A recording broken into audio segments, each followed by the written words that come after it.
Do we have an audience now? Thank you so much. I didn't know we had an audience. This is like one of the late night talk shows where like they're performing on an empty set, but they have the audience machine, and they're like, "Oh, thank you so much, thank you." Oh, stop, you're too kind. Thank you. Yeah. Wow. Yes, the audience machine. There's our audience. There you go. Look at that. Thumbnail. We should go for a sponsorship with that.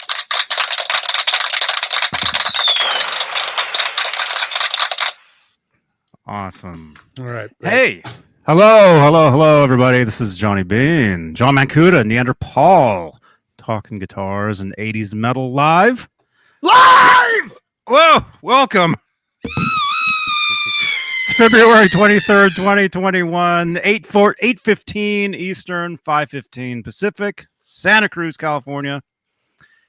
Might be 6:15 in Arizona, where Paul is. Yeah. Where it's currently 140 degrees. Not yet, but we're getting there. At night, it's when it cools down, it gets that low at night. No, we're getting there. It was in the 80s yesterday, and I think today too. Awesome.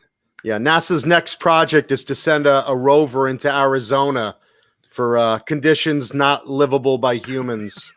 It's funny because there is that group of people that believe that the Mars landing and all that bullshit is fake. And the amazing video that we saw of the lander, landing on that orange sand and stuff, looks suspiciously like Sedona, Arizona. Just like the moon landing, fake. I knew Capricorn 2. We're shooting Capricorn 2 right now as we speak. Nice. Hey, welcome. I was shooting my ear of corn in the shower earlier. So. Already? Wow, we're 2 minutes in. Wow. 3 minutes in. Well, this is a podcast, so nobody on iHeartRadio saw that. Thank you. But watch the video, so you will see that. And we are live on YouTube, of course. Definitely live. Where we have channel members. They support this channel, support these shows. And the top tier of the channel membership are the executive producers. Charles Green, Joe Christian, Wayno, Thomas Santiago, Music Therapy Laz. I see you in the chat, man. Bent Tom, James Gum, Voodoo Child SJ, Frank Corcoran, Michael Smith, Stephen Franklin, Dan Halen, John Moronic, Jim Murray Hawkins, and Steve Carmichael. Steve Carmichael? That's the top tier of channel membership here on YouTube. And so if you'd like to become a channel member, actually, I dropped a video today for channel members. So if you'd like to check that out, click the join button. And also, we're live on Facebook, where you can leave Facebook stars to help support the channel as well. Nice. We're getting text messages already from David Scher. We've got a phone number right there. Send us texts. Send us pictures of selfies, pictures of guitars. Send Johnny your dick pics. Money. Johnny ends up making a lot of money off this show. Yeah, every time Johnny has a new gimmick to fleece the audience, it's Johnny puts another Q-tip on the stack into the shape of the Eiffel Tower for every $1 you give. So that's this week's gimmick. Johnny is the Gene Simmons of YouTube. Yeah, I think I am. By the way, that reminds me, help support the channel. Oh my God. Jesus. Eddie's super chats change my lights. So if you'd like to have some fun with your questions and comments, you can change the color of those lights automatically. Like magic. It's magic. That's what it is. It's magic. And hello, Adam from FU Tone, man. Screw NASA, screw Mars. I can change the color of that light. Yeah, right. People watching this instead of the live feed from the Mars rover because they're like, oh my God, I wonder if it'll turn green. It's yellow. Holy shit, it's yellow. Get everyone on the phone. Honey, come in here. It's yellow. Johnny's light? Yeah. Wow, Jay Hannon in the chat refusing to stay kayfabe.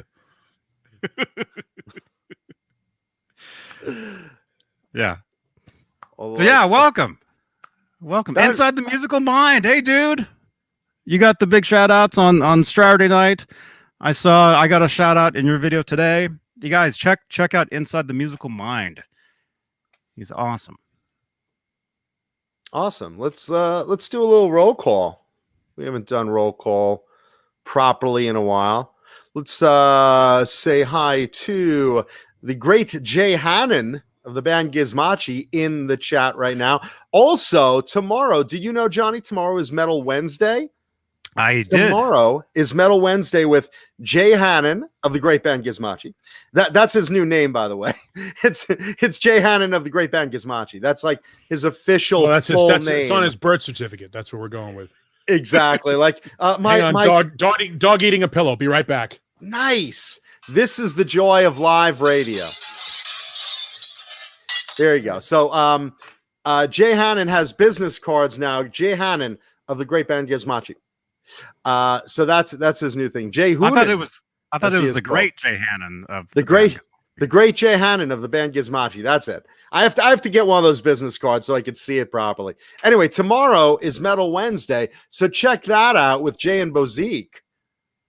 No. Oh no, Boner Jam, motherfucker. Well, Bozique, take two and pick up.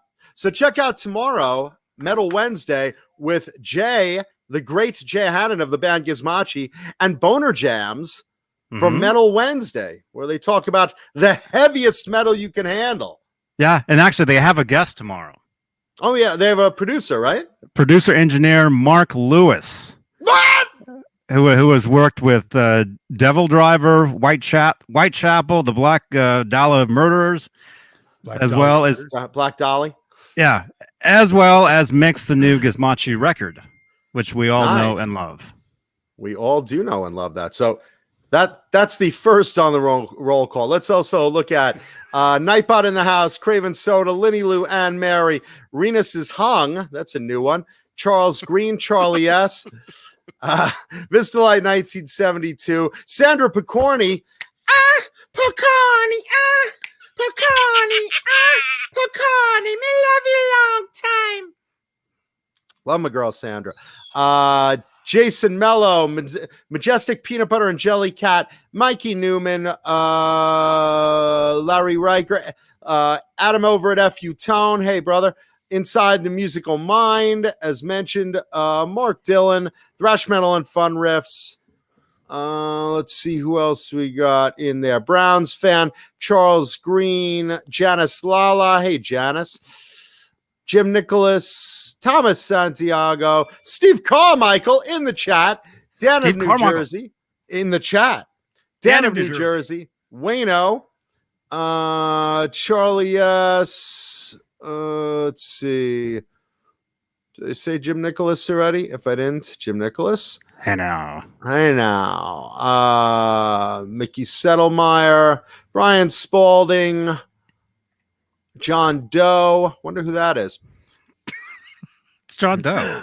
Mark EFX. Tube Supio, Sean Zimmerman. Oh, just scrolling. Michael B in the house. Scrolling. Voodoo Child, Sean Janson. I'm glad he said scrolling because it could have been worse. Scrolling. Stick it in my hole in right. Guitared it in the house. One Pump Chump. That's the name I've used many a times, or at least I've been told.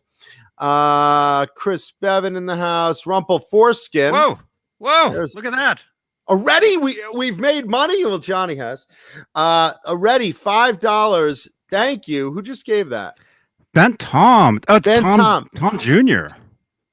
Tom Jr. I'm currently taking a break from yerking off to say hello. Nice. Yambin Yimini me yerking off. Well done, Tom Jr. Listen, when all else fails, you got two hands if one's tired. or call a friend. I thought you were supposed to sit on one for a while. Sit on one what? On a hand. That. Okay. Johnny, I fell on it. That's the phrase you're looking for. Is I fell on it. That's what Richard Gere said about that mouse. I fell on it. Let's see. Fruitcake Tony in the house. Tony, I'm wearing your T-shirt. Oh, look at that. Fruitcake Tony from Show Me Your Pick on Saturdays. There you go. Let's see, which means Sandra Picorni is of Communication Breakdown on Saturdays. Let's see, who else in the house? Cecil Music in the house, Hal Face, and everybody else that's pouring into and the chat. the rest. And the rest. And the rest. Ooh, there's a gerbil in my ass. Thank you, Mr. Gear. Let me also give special shout out thanks to Music Therapy Laz, Linny Lou and Mary, Charles Green, Sean Johnson, who have gone above and beyond in their kindness and generosity recently with all that myself and my mother are going through really dark times. So I just want to give a special thank you. I mean, thank you to everyone for the extra support. I know I've been real reclusive online and very to myself, going through a lot of dark stuff, but I just want to give special shout outs for those really extra special dark stuff, like Lexington Steel dark stuff. Not quite, but something like not quite like that. Not quite. Just a lot of bad stuff going on in my life right now. But we're here to entertain you. Well, don't tap me because that's actually not. That's actually not funny. If you make that comment in certain company, authorities are called, and it's never a good idea. Yeah, so not even funny to joke about that. So we're not joking about it. That's right. So I'm not even going to think about that. Not on the air. Yeah. And everyone who was asking about my mom, she's dealing with some health issues. I won't get into it, but again, please keep her in your prayers, and that's all I got to say about that right now. So we're gonna go on to happier stuff right now. It's the happy joy song. Happy joy, happy joy, happy joy, happy joy, happy joy, happy joy, happy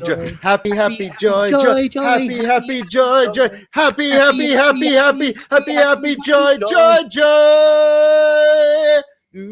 I don't think you're happy enough.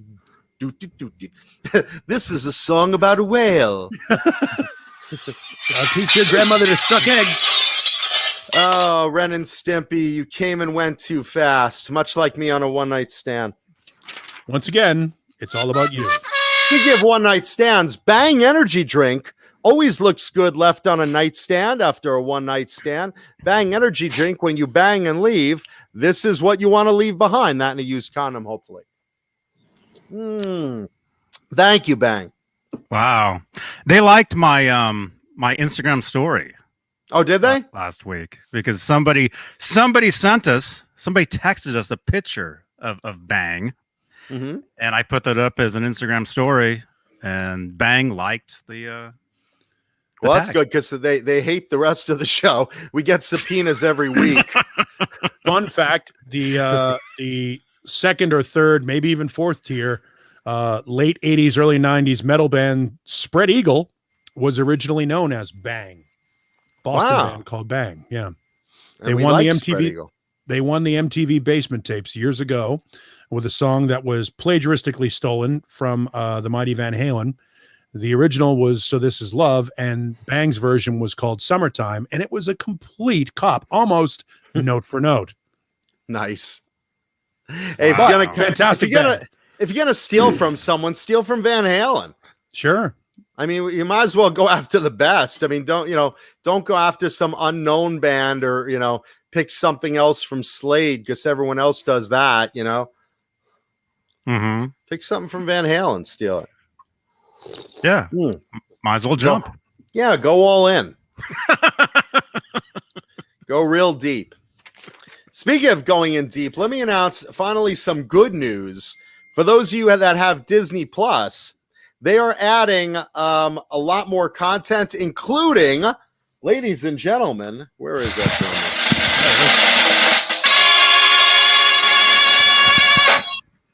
Lost! They're adding Lost. You can watch full reruns of the entire season of Lost on Disney Plus soon, which How's is that check? Are you awesome. getting that check? Unfortunately, no. But you'll still be. But I get more fan mail and gifts from fans, so that gives me something. Speaking of that, I don't know. What that, yeah. This is great. I have an unboxing I'm gonna do. I might as well do it early on in this show. Don't show my address. Just yeah, yeah. Well, you can show my address. Here's Johnny's address. Here it is. Yeah. See, here's the thing. We all get stuff from fans and stuff. And we all get stuff from fans. And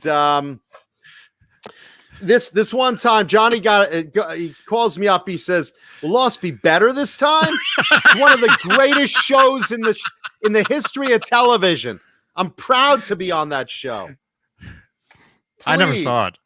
Of course you did. But now, Johnny, is your chance to watch. I don't have it Disney start Plus. to finish. Will your name show up in the credits? No. How do we know that's you and not your twin?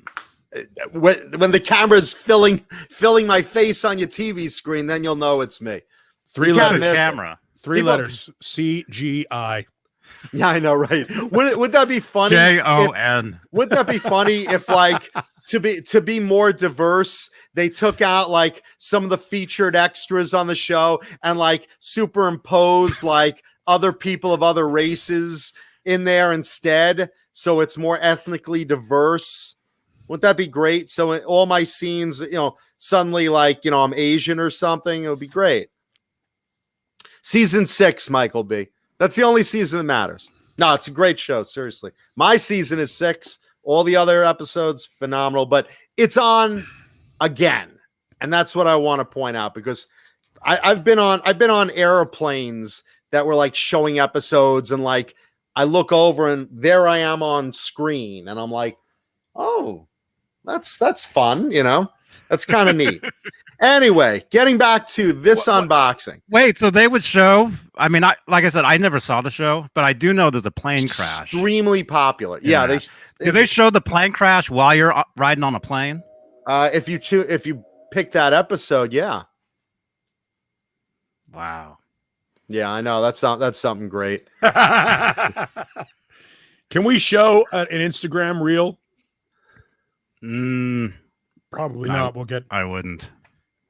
Well, Only if we want to get flagged and fined. yeah. One of the executive producers of the show, who shall remain nameless, Wayno, sent me. This is how you sell Bang energy drink, and it is an Instagram reel of Lindsay Pellis. Who's that? I don't know who that is. It doesn't matter. Is she hot? A little bit. Yeah. All right. Listen, I'm not Trust me, saying they're not using Mancuda going like this with the can to sell their. it's probably like between some chick's cleavage or something great, or I have no idea what you're talking about. Yeah, I'm sure it's great. Meanwhile, I'm finding humorous moments to point out Bang energy drink, and they're like, okay, well, he's pushing the product, sales are up. Meanwhile, it's like people with like 20 million views are like, Oh, I would give anything for a Bang energy drink. I'd suck 100 dicks to get my favorite Bang energy drink. It's like, I can't compete with that. Someone hot like Sniper Wolf looking at Bang energy drink with lusting eyes. I can't compete with that. Our audience, a lot of people drink it. That's all I can offer. Al, I'm not sure. That was a gift. That was a gift from a viewer. Maybe I have one in here. maybe there's a guitar in here. I don't know. Let's see. Let's see. The box is. It would be a little guitar. I don't know. I've gotten other little guitars before. Look, this one arrived once, and that's close. Maybe it's a sister for it. You know, maybe it's a sister for it. I mean, here's the thing. You know, Johnny gets stuff for, you know, cast members of the show, and he basically distributes it to us and stuff.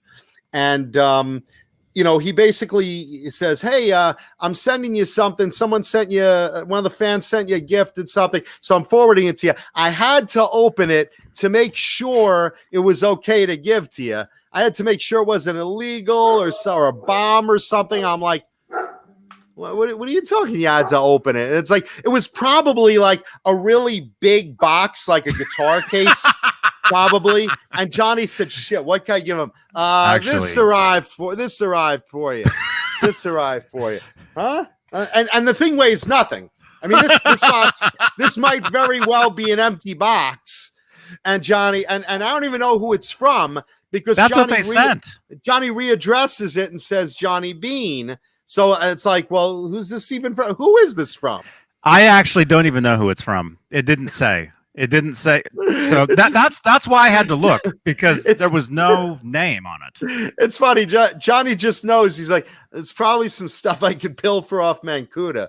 Let's see. I'll take this big box. I'll send John a little box of something. What do I got laying around here? I got some pics or something. Yeah. If fans sent you this. If I would have had that laying around, you guys would all have seen it already. Let me just say that. Okay. So, well, I'm afraid it really feels like an empty box. So it's something very, very, very light. You know, it's probably any future. It's probably the future of my career. It's empty. It's totally empty. Can you guys guess in the chat what you think is in that box?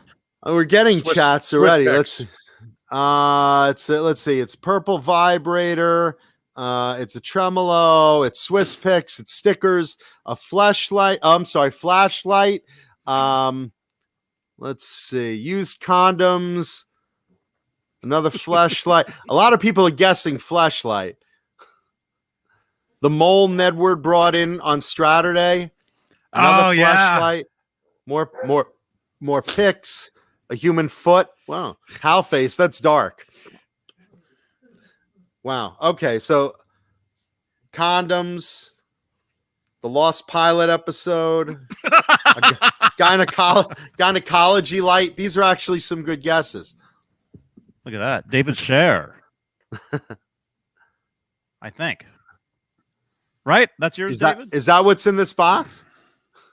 No. You said a Lynch sword and skulls? He's like, no, that's what I sent to Johnny. Instead, Mancuda just gave him the certificate of authenticity. Island Winder says loose Colonel's popcorn. Could be. Yeah, and you know, I'm expecting a delivery tomorrow from Colonel's Gourmet Popcorn from executive producer Charles Green. Thank you, Charles.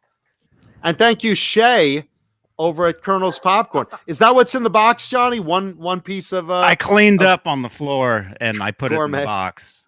Yeah.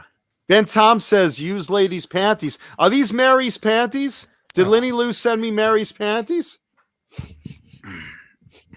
Doesn't smell like panties, but we'll take a peek. Bazooka Joe cartoons, Sandra McCorney says. David Crosby's finger, Renus guesses. I like that one. It's like a mob message. Very nice. There is no mob.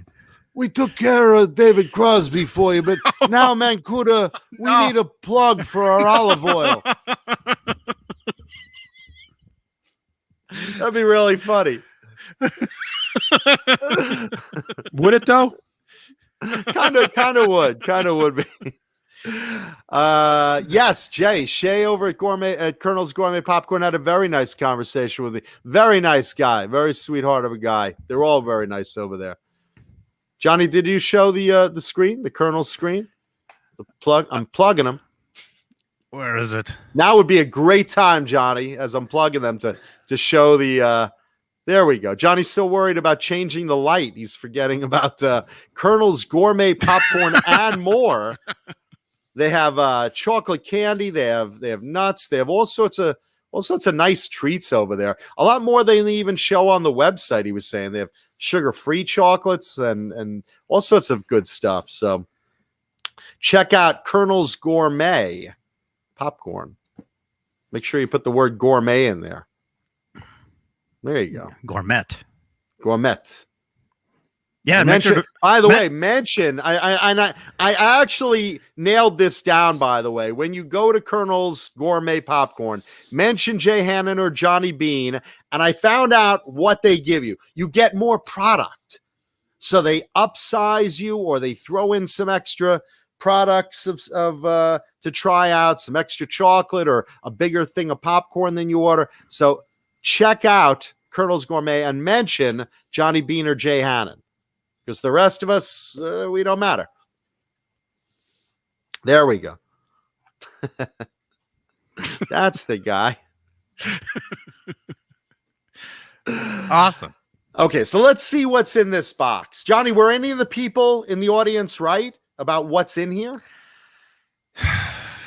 Johnny wasn't paying attention to the list. Someone did guess it right? Yes. Okay. Somebody said exactly what it is.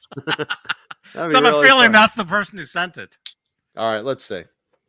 I do hope it's box opening ever. I do hope it's Mary's panties. So we'll see. Oh gosh. Let me tell you something. I'm appreciative of our audience. Okay.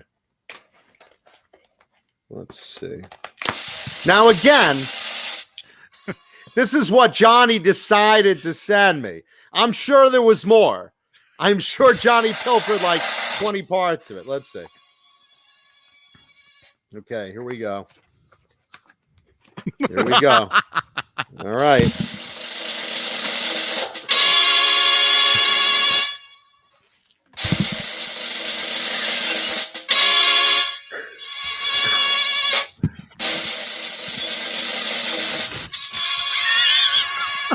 Okay. Oh, wow. Okay. I got to be careful opening this. Okay. Holy shit. It's David Crosby's finger. It is a David Crosby voodoo doll. Look at that. This. Holy shit. That's obnoxious. How great is this? Fuck you in the heart, David Crosby.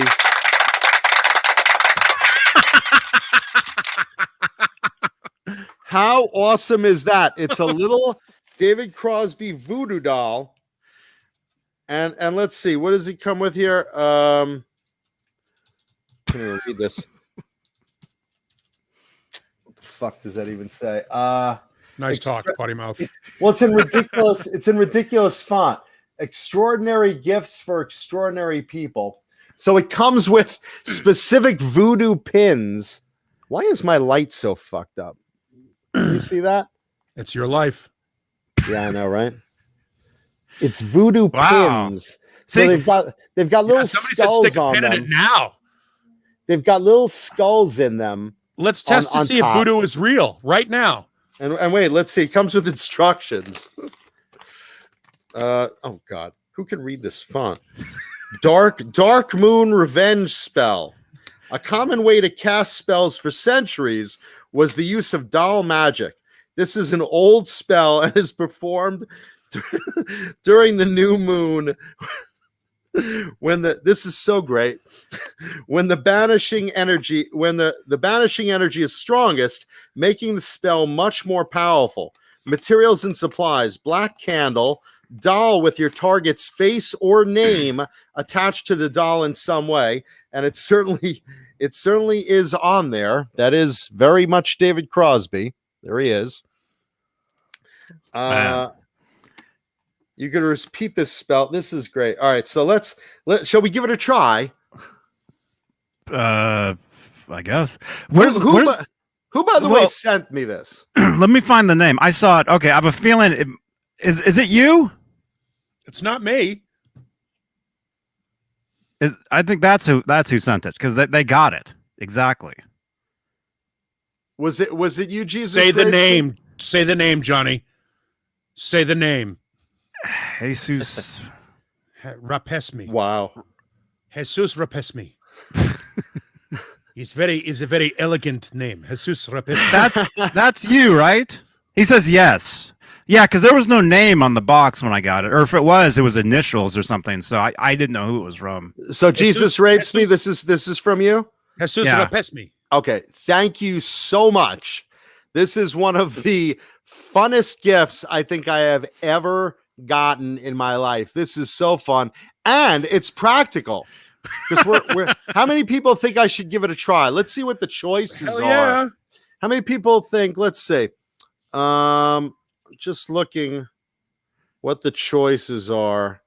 They have a few things. There's options all over his body of things that could happen. Like I see penis rot is one option. Start there and let's see how it goes. Let's see. Castration is another. You notice they're right by the groin area. Check that out.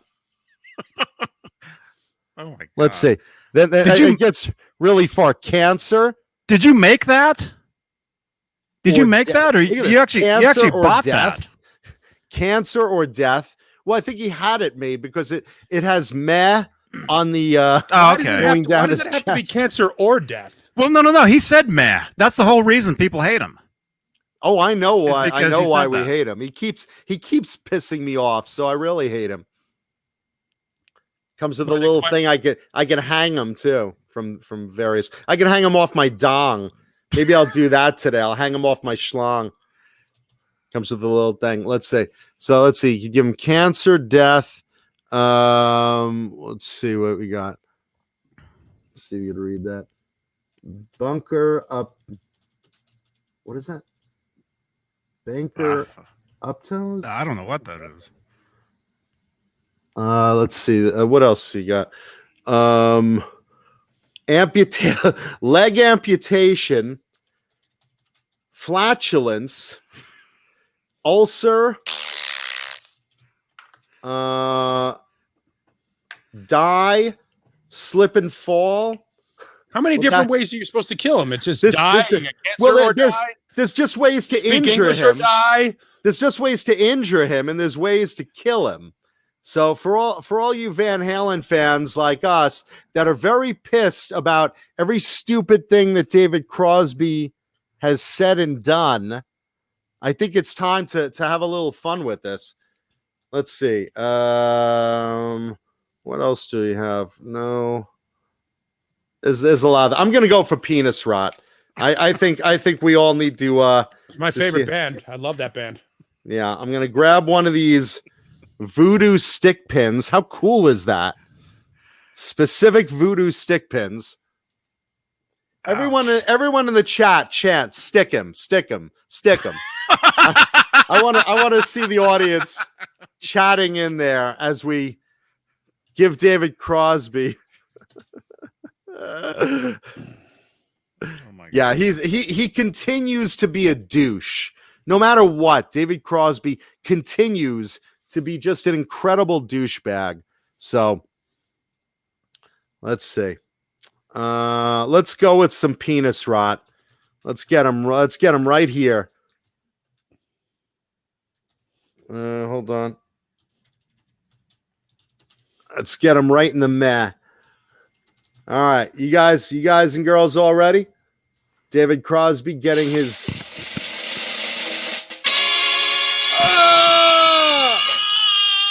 Now, how long There do you you have to go. leave that in there? Forever. So David Crosby, may you get penis rot.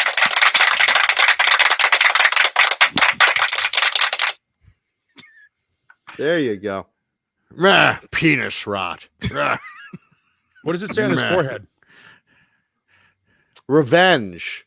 It says revenge. Isn't that great? So that's his favorite Kiss album? Look at that. Look at that. Meh. Nothing on but meh. They're sticking voodoo pins in my penis on a Man. voodoo doll. I hope David Crosby is watching, and or someone gets this back to him. There you go, David Crosby. You will now suffer penis rot from the power of voodoo. Should I be laughing at that? Yeah. If voodoo were real, like if you could make this happen. Now I've lived in Louisiana and there are people who absolutely believe in voodoo. If voodoo were real, this would be the greatest validation. Like when we find out, like, be like, my whole life I thought voodoo was bullshit. I thought it was all bullshit. And then all of a sudden, a buddy of mine put a needle in his David Crosby doll and he got penis rot, died 2 weeks later. I was like, holy shit, I believe. Like, it's a miracle. Like, wouldn't this be the greatest, like, tipping point for the validation of voodoo? It would make so much money for the voodoo industry. Yeah. Sean Johnson, you have voodoo all over there in Louisiana. I'm not the one who killed Dave Crosby, but I put a needle in his wee wee. Never will I hear him say meh again. Nor will he ever get an erection. Yeah. So for all you, please hit the like button for David Crosby's voodoo doll getting penis rot. And I have one more pin. Let's find something else for him.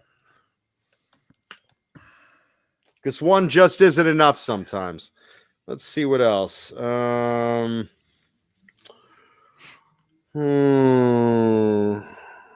Bunker. I can't even read some of these. Castration. Ooh. Do we like castration?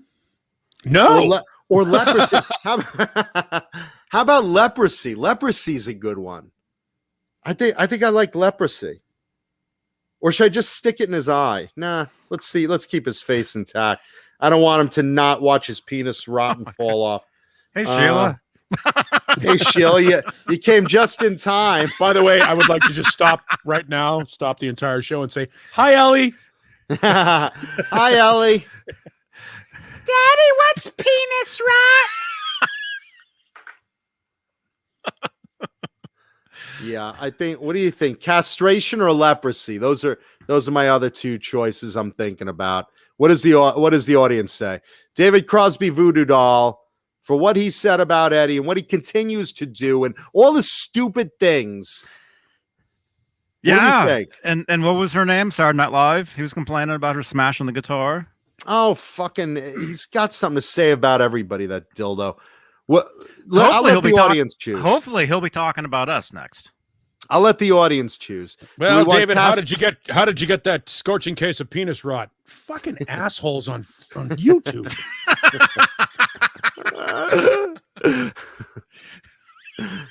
How many times during Tuesday nights do you think Jay has to rush Ellie out of the room? I'm gonna go. The over/under is 9. That's the over/under. Oh, LA's not happy about those. Let's see. Because you're stabbing a doll. Break and misery are the left shoulder. Let's see. Break and misery. Oh, okay. I see. Yeah, some of them I can't. I could see break. Okay, that's misery. Death. Wow, that's a harsh one. No, we never wish anyone dead. Not on the show. But hey, ulcer. Ooh, ulcer. Fractured leg. This has so many fun choices. Look at this. Johnny, spotlight that for a sec. Look at all the choices. You know what? Look, this couldn't have come from Jesus Rapesme. Thank you so much for sending this to John. It's going to give him something to play with for the next couple of days. In a dark time, you've brought joy into John Mancuta's life, and he really needed it right now. So. Yeah, I'm in a very this is pretty good. Nothing pulls me out of my dark time than making someone else's life worse and miserable, especially someone like David Crosby, not a friend of the show. So let's see. Okay, audience, I'm going between leprosy and castration. So I'm going to let the audience decide. Next 30 seconds, leprosy or castration. The most votes wins. Thank you. Yeah, Shayla. Tube Supio. This is absolutely so beautiful. What a great freaking gift. Thanks you, Jesus. Thank you, Jesus Rapes Me. Hey, Colleen. This one, yeah, just in time, Colleen. You better vote. Castration or leprosy. Which one do you want? Senator Picorni says castration. Rena says meh. I just love the but you better vote castration or just leprosy. Which do you want now? Make it known. Castration. Colleen says castration. Charles Green, Ben Tom, castration. D Nut. Plexi wants leprosy. Are the tides turning? Probably not the phrase you should be using in that situation. Mike Johnson, castration. Leprosy may lead to castration. Good point, Rico B. Lenny Lou and Mary want castration, and it better not be meh. Stills and Nash are fine, Boner Jams. I have no beef with them. Stills and Nash are fine. Yeah, they don't even like David Crosby. What are you talking about? No, nobody. They're nobody watching. likes... They're watching right now, going castration. Yep. As far as we know, Jesus Rapesme could be Steven Stills.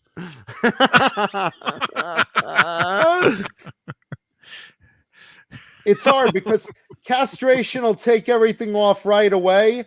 Leprosy, he could just be rubbing one out and go meh. Came off right in my hand.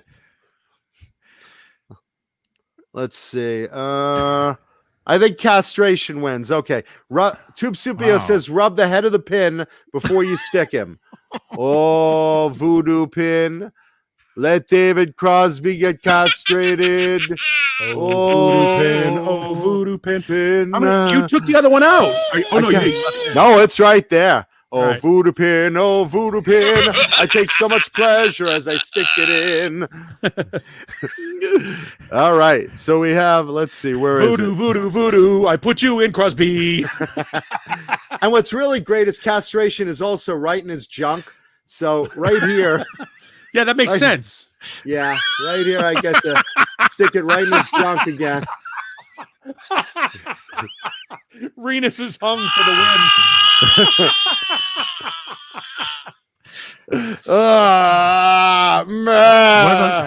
Wasn't us. Your Honor, I would just like to say for the record.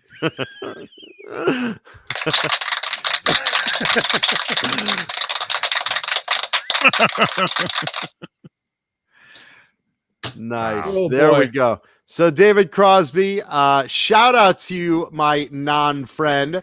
You now have penis rot, and hopefully soon we'll get castrated thanks to the beautiful David Crosby voodoo doll sent to us by Jesus Rapes Me. Thank you.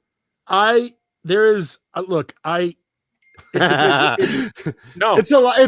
Paulie. It's a lot. No, it's a big world. All right. It's a big world, and yet it's a small world after all. And somewhere, somehow, knowing the 6 degrees of separation that exist in this world amongst it, somebody in the chat knows somebody who knows somebody who knows somebody who knows somebody that's connected to David Crosby. And there is this possibility that he's made aware of this. Good.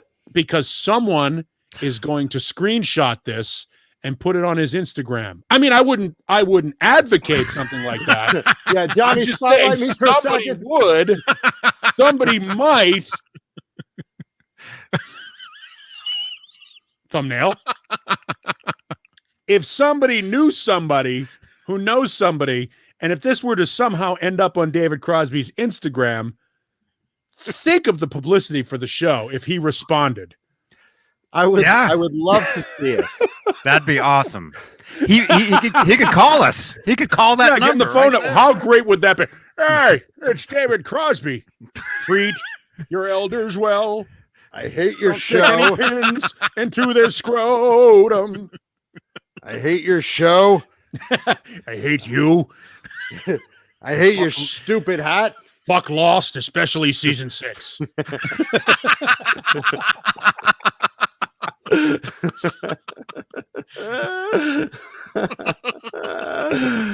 Oh, in defense of Eddie Van Halen, who was a national treasure. What I'm hoping is that this is the most extreme response we can get to. Yeah, right.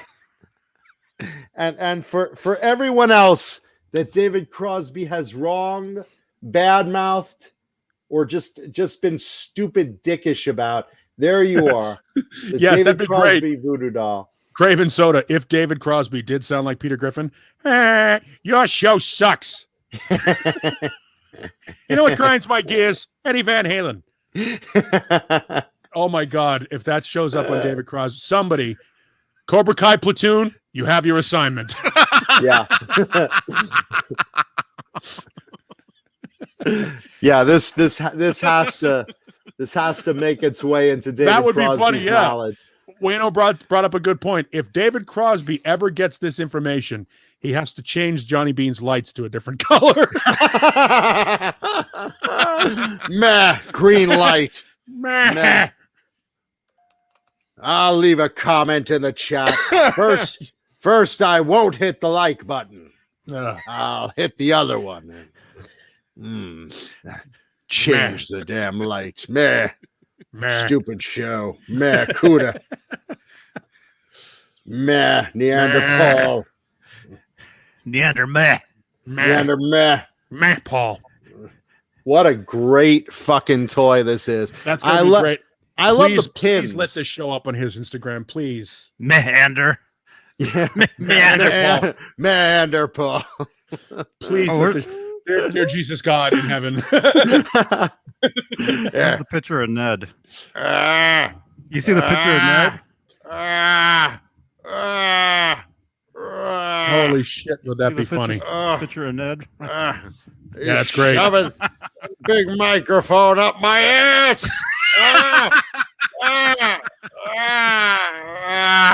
Already my crotch rotting. Wow. This is so awesome. David Crosby, fuck you. Fuck you, David Crosby. I never liked the show before. Wouldn't it be great if David Crosby was a fan of this show, where he'd just be like, this is fucking hilarious. I think this is great. See, I still matter. In his rocking chair. Another whole generation of kids loves me. Highbrow comedy that keeps me relevant.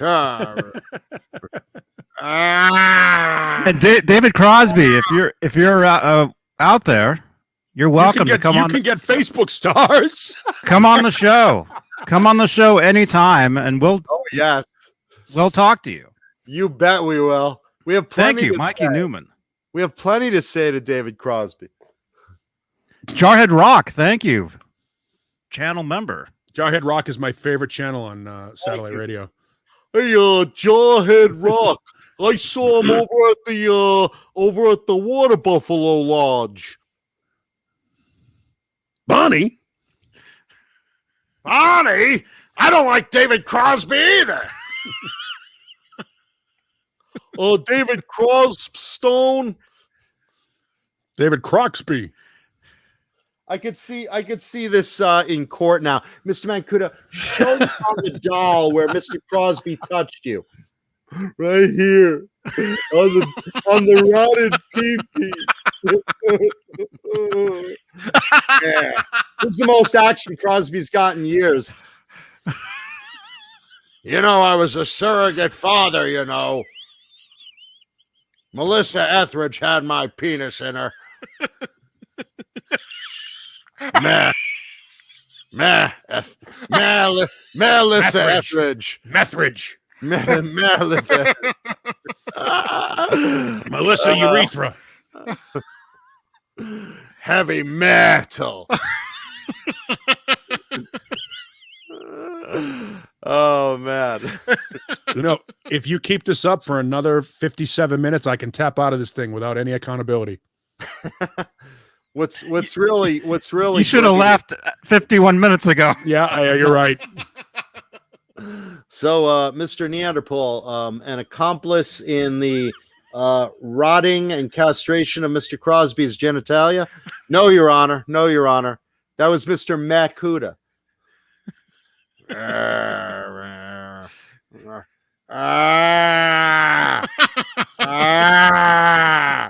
You're killing me. Damn stupid show. Hate this show.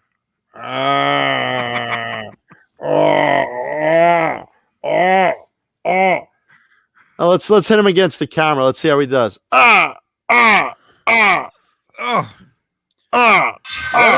I feel like this is going to end up on fucking on X videos later? Somebody's going to be like David Crosby voodoo doll fucks camera. My rotted crotch. My crotch is on camera. I love this. James Stewart says Crosby is pissed if watching. That's kind of the point. You think? That'd be awesome. Look, if David, I don't give a shit for what reason. Despite us lifting our leg on the guy for the past 45 minutes, if David Crosby were watching this show, that would be the greatest thing that's ever happened to Johnny Beane. Oh, yeah. Oh, absolutely. How great would it be if David Crosby filed suit against this show and Johnny Beane TV was shut down because of David Crosby? Wow. That would be hilarious. Not so fucking funny now, is it? I'm America's sweetheart, and everybody hates you. I'm not America's sweetheart. I'm America's sassy bitch. They all hate me. Everyone hates with a very comforting thought. What's wrong with us? Very funny. What's wrong with us? How much time do we have? It's by only the way, music therapy Laz. That's impossible. You have to have a heart to have a heart attack. No. Wow. Oh, I'm the bad guy.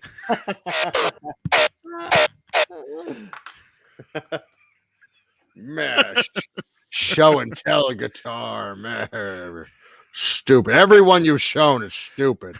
I wouldn't play any of them. Thrash metal and fun riffs has thrown a fucking wrench into the game. All right, we've given it enough time. Let's talk about Dave Mustaine's new guitars. I think it is time to talk about David Mustaine. Mustaine. Mistake. I don't care what you guys say. I have a puppy. I left Mustaine on the crotch of my underwear. Mustaine. I love you too. Dogs. Can't stand them. Can't stand a one of them. Filthy fucking animals. Never met a dog I liked. Mutt. Why does my groin hurt so much? Look how cool those are. See those freaking voodoo skull pins. That's the worst. That's the worst. I can't fucking believe it. Look. Best. I don't think he's really that thin, though. No, he's he's never been that thin. Yeah, this is when he plays guitar, it's out to here. Yeah, I've seen this. That. This is like the Stephen King movie, Thinner. Jesus Rapesme really made the show perfect tonight. So yeah, salute. Thank you, Jesus Rapesme. This is definitely.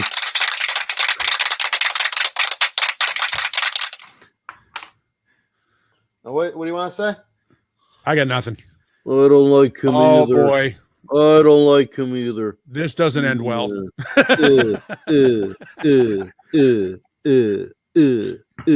Just don't roll over on one of those pins tonight, John. What did you do last night? I watched a grown adult play with a stuffed animal with a voodoo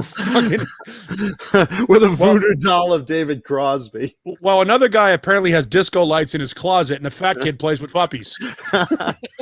This is what I get. This is what I get for bad mouthing Van Halen. Serves me right, I guess. My groin. All right. All right. Thank you, Wow. Jesus Grace me. That was way better than I expected. It went way longer than it should have, but God love it. Yeah. Yeah, if anyone could get that into David Crosby's hands, we would really, really appreciate that. Oh my God, that would be hilarious. Just so he knows where he stands in pop culture. Someone send us a screen cap of the posting. If you get it posted on David Crosby's Instagram feed, or Instagram, Twitter, anything. So, any of his social media, and then send the screen cap. Text the screen cap to the number you see on the screen, and that will be the new opening slate for this show. How great would that be? That would be phenomenal. Jesus, it'd be if this show doesn't achieve anything ever in the history, and it won't, this could be the moment. Yeah, because we're all downhill from here. I mean, the show, you might as well look, if you want to watch for the next hour to see a guitar, tune back in. But now, I mean, the show is as good as it's going to get. Yeah, it's all downhill. We've got music news and a show and tell guitar. We don't have anything else Crosby wise. So, you know, Rena says David Crosby has entered the chat. That would be great. That would be great. All right, I'm going to grab a Pepsi and let the dogs out because they need it. And then whatever we need to do coming back, I'll come back and do some music. Yeah, we'll talk about we have a lot to talk about today. Oh, boy. Some really great stuff with David Crosby. And hit the like button and leave comments because I don't think anyone likes David Crosby. Not in the music world. I mean, Stills and Nash don't like him. Any fan of Van Halen knows exactly why we hate him. That girl that was on Saturday Night Live last week or a couple of weeks ago, and then he bitched into her. I mean, he's got something to say about everybody. You know, he's definitely not a friend of the show. He's a grumpy old curmudgeon that just can't shut his big mustached mouth up. You know, he's like Uncle Pecos from Tom and Jerry. You know, Jerry's cousin. Whoa, Froggy went a court and heated right. Crumble with the mustache. Crosby. Whoa, Froggy went a court and heated right. Crumble. Remember that, Uncle Pecos? Mm-hmm. Oh, there you go. There's Ned. I found this I don't know who this is. It's some wiggling mustache thing on Snapchat. And apparently it works on cats too. Oh, there you go. Here, let's revise. Let's see. Uncle Pecos. See if you guys remember this guy. That was me last night, hanging out. There you go. There he is. That was the cartoon version of David Crosby, Uncle Pecos. Whoa! Fergie went to court and heated right. Crumble. World one supper be crumble. I liked him better as the cartoon. Yeah, as the cartoon, he was very cool. In real life, he's just an elderly dick. Adam, look at who just walked in the room. There he is, Nedward. There he is. Hey. Ned would like to say hello to David Crosby. Yeah, nobody in the music world likes David Crosby, and he's certainly not a friend of this show. So again, we would love anyone to get one of those screen grabs. Pick your favorite of the David Crosby Voodoo doll onto his social media platforms. Just have fun with it, and send us a screen grab of it. Because why not, right? I mean, how much better than a David Crosby Voodoo doll does it get? I mean, this is like one of the best gifts I ever got. Actually, you can tag me. Any tweets, anything you want to do, just at Johnny Beane anywhere. You can tag me in any of it. So I'll see it. Or Mancuda. You've got your Twitter, at John Mancuda. I don't even use Twitter.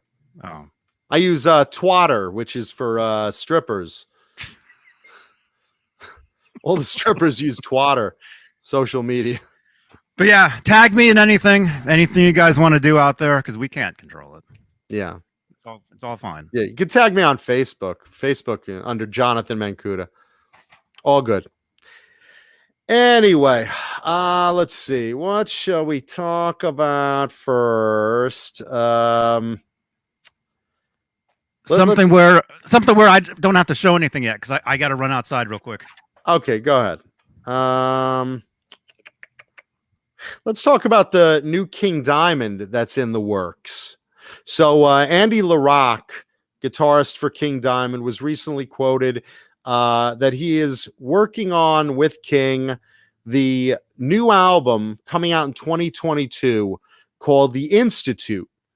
Now, if you guys are fans of King Diamond, they love doing concept albums. You know, if you remember, Abigail was tremendous. Really, really some great stuff. And they're working on 2022 on an album called The Institute, which is going to be their first album in 15 years. And it's supposed to be one of a two-part horror concept story album that has work similar to the organic feel of the early King Diamond work. So probably again like Abigail. And when he says organic, he basically means just the flowing chemistry that him and King have in writing songs and material together. So I think that's great news. I'm looking forward to that because I do like King Diamond. I thought Abigail was terrific. I'm surprised that King Diamond is still standing, given his health issues over the past few years. And if he's capable of putting out the kind of vocal output that he is famously known for, I mean, he's got an amazing range. Obviously, most of the upper end of it is falsetto, but it doesn't matter. If a guy at his age can belt it out the way that King Diamond is capable of belting it out, not unlike the last Ozzy record, which I thought was surprisingly good, all things considered. Oh, yeah. I mean, you know, life is better with a new King Diamond record. So, oh, for sure. And I wanted to wait for you to talk about a couple of things. Now that you're probably glad we called you here today.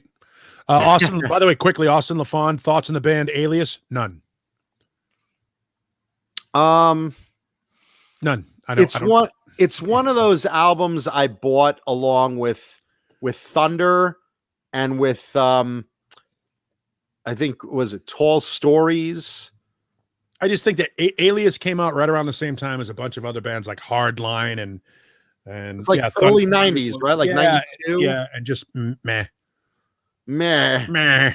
Someone say I just don't have no thought on him at all whatsoever. And I think that's the problem. I don't think what was the moved single the needle at all. What was the single? Couldn't tell you. Don't remember. Couldn't tell you. Honestly, without looking at the album, I can't tell you either. And that's the problem. So that's the thought. The thought is they're, you know, the name, but they're completely unmemorable. I liked something on there and I forget what it was. But again, like you said, it's one of those middle range bands that really had nothing outstanding. Like, you know, again, like Tall Tales, like, again, like Hardline, you know, Giant. You know, I wouldn't put them in the same category as Bad English because Bad English was pretty good, but at the same time, there was a whole group of bands that came out right around that time. Diving for Pearls. Yeah. I mean, there was that. It was very slickly produced, corporate, safe. It was hard rock for the suburbs. Again, like you said, not outstanding. I bought it just there. Yeah, I bought it. I remember liking something off of it. I liked South Gang more. But you know what I'm saying, though? They all came out around the same time, and people just kind of went, eh. By that point, by the time those bands had released those records, I think that, like when you go to a comedy show and you've already laughed as hard as you can laugh, the joke comes and you just kind of go, "Oh, that's a good joke." Yeah, no, you know what I mean? They were that average kind of band in '92, but I wouldn't group them with South Gang. I thought South Gang should have been bigger than they were. Well, it turns out Butch Walker was a pretty talented guy now, doesn't it? Oh, yeah. So it says. So I've heard. Yes. Speaking of bands that should have made it bigger, I was listening the other day. I don't know what got me into it. But I was listening to Heavy Pettin'. The only record I have from them is the one with the car on the front, with the girl leaning on the car. What was that, the What the hell was 87 one? Yeah, it's the one with love times love or something like that, and in and out of love and love meets love, like every song on the record. Well, letting loose would be that one. No, it didn't. I don't think it had letting loose on it. It was just Heavy Pettin'. I had the cassette. I don't have it anymore. And it Love Times Love was on letting loose. Well, all right, let's be safe. When the band first formed in 81, Roll the Dice and Love Times Love was an independent single, right, and a B-side produced before they got their first record deal. And then when they got their first record deal, those songs, I'm pretty sure, were on the first album, Letting Loose. I don't remember the cover of it, but I know they're not on the second album, which is Rock Ain't Dead, which came out in 85. That's not the one I had. The one I had, it was either Letting Loose from 83, their first one, or their third one, The Big Bang, in 89.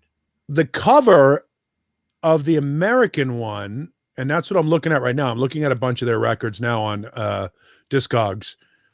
By the way, if I'm sorry, Paul, if you're not familiar with the band, they're Scottish. Yeah. So you understand when he says the American cover. They're from Scotland. They got a deal on, I think, Polygram, which was Bon Jovi's label, in the 80s. But Mercury. They're initially a Scottish band. But yes. Now, here's the deal. The cassette that I had was, if you look for the cover, if you want to bring this one up, for the single Love Times Love, it's a Ferrari in a drive-in with a woman's legs sticking out the passenger side window.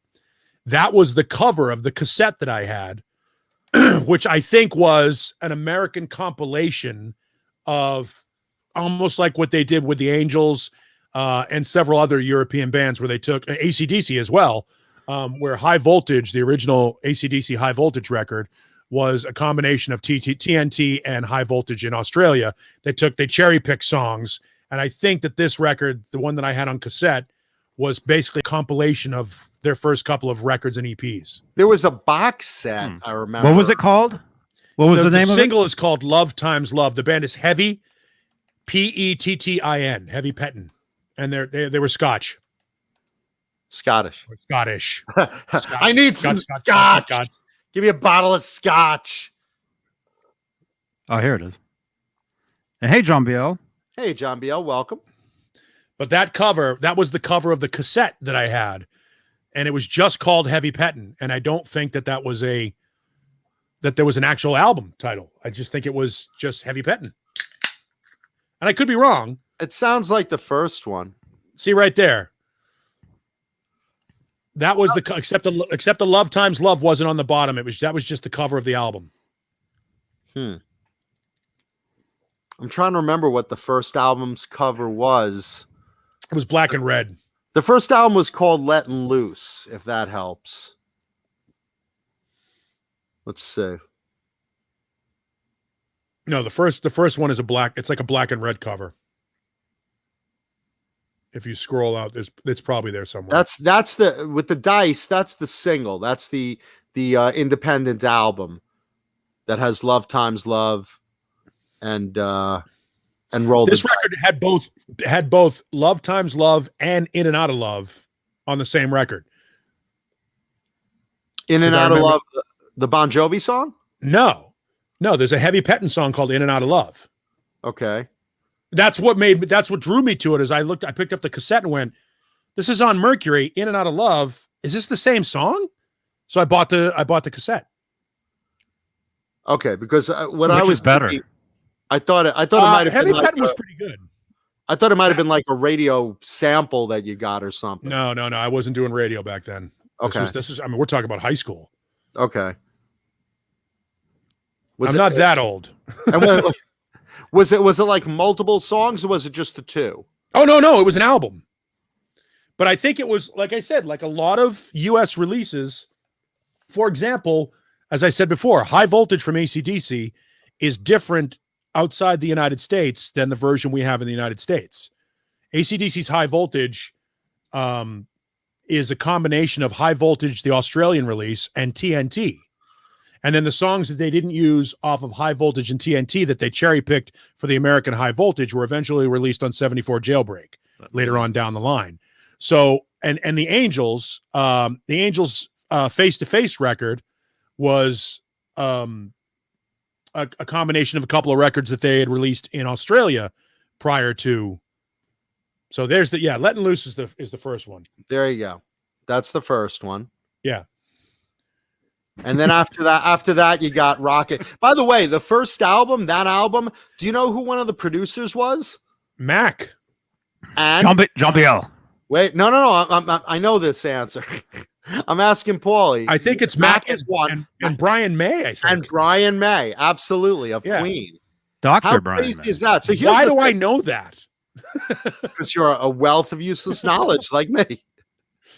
No, look, here's the thing. These By the way, guys, Mac, just for anybody that knows, Mac is Reinhold Mac. He's the guy that produced all the Queen records. and there's the connection with Not Brian all the Queen records, but a bunch of the Queen records. But there's the connection with Brian May. So these guys, Right. these guys were basically picked as, well, these guys are gonna be the next Def Leppard. Or, Yes, you know, they were basically listed as a Scottish Def Leppard. They came out right around the same time, and they were basically, each country was looking for their version of Def Leppard, and that's what Scotland brought out. and they had two guitarists like Def Leppard. Yep. And a lot of their frontman Hamey was a fan of that gang chorus. Yep, Sort of like Def Leppard. very similar. Yeah, Yeah, and they were, like Paulie said, basically considered a Scottish Def Leppard to be. So they got them to America. They get them their first record deal. Mac and Brian May produce it. Letting Loose comes out, and it's like, okay, it's a solid album. It's around the time, but the company's not promoting it as much because they have in their other artist bin Bon Jovi. So they're pushing Bon Jovi. And they're putting out the albums, but they're not pushing the videos. They're not pushing touring. Meanwhile, they get on tours. They go on with Kiss. They go on with Ozzy. They go on with a bunch of good guys. I forget all of them, but mainstream acts. they may have actually toured with Def Leppard too at one point over in Europe. Possible. I'm not familiar with it, but definitely possible. Yeah, I think Wow. I want to remember like there was like a Def Leppard, Riot, Heavy Pettin, like Riot and them also toured Yeah. together a point. yeah, I think there was a package of some sort early on when Def Leppard were new and Heavy Pettin were new, and actually Riot headlined over the other two because they were bigger at the time. My package hurts. So they came out with the first one. Now they're getting a little more up in fan base after all these early tours. They come out with their second album, Rock Ain't Dead, and the song Rock Ain't Dead, the title track of the album, gets used as a movie soundtrack main song for a movie called, I think it was Incident at Channel Q. Was the title. It was an obscure movie, but you saw that video suddenly in rotation on MTV, like a bunch for a while. I think I saw it on Radio 1990, which was a thing that was on USA when cable first started out. USA had a show called Night Flight. And another one called Night another Flight one was awesome, man. Yeah, and another one called That I Radio saw. 1990. Yeah. And I And it think was I've seen it on both like of them. music videos playing. Yeah. Yeah. Okay. But it was like a 2-hour show. It was like a 1 hour, 2 hour show on Saturday nights. And so that was in rotation there. So now they're gaining in popularity. They go to the record label, and I missed this part, by the way. When they were producing their second album, they were supposed to get the team that did Bon Jovi's first album, and they were like all excited about that. Then at the last second, Bon Jovi said, I'm going to do 7,800 Degrees. And the record company said, we got to put your producers with you. You're a big star. And Heavy Pettin's like, what happened? What? Yeah, but the second album was kind of their breakout album, even though they never got a lot of promotion. There was no breakout at all. Yeah, because It again, never happened. it was the biggest up peak of their career. Let's put it that way. Right. because of that music video that was going in the rounds. But again, the record company's backing up Bon Jovi, 7800 Degrees. They're not getting any attention from the record label. They're not, they're doing some touring and stuff, but they're not doing as much promotion as they are for Bon Jovi, obviously. Well, keep in mind that the first Bon Jovi records were helmed by John's cousin. I think it's his cousin or brother, Tony Bon Jovi. And who was on it. Yeah, well, Aldo Nova was on it as well, who played some guitars and shit on those records. But the Bon Jovi was a pet project of Tony Bon Jovi, who was pretty high up in the industry at the time.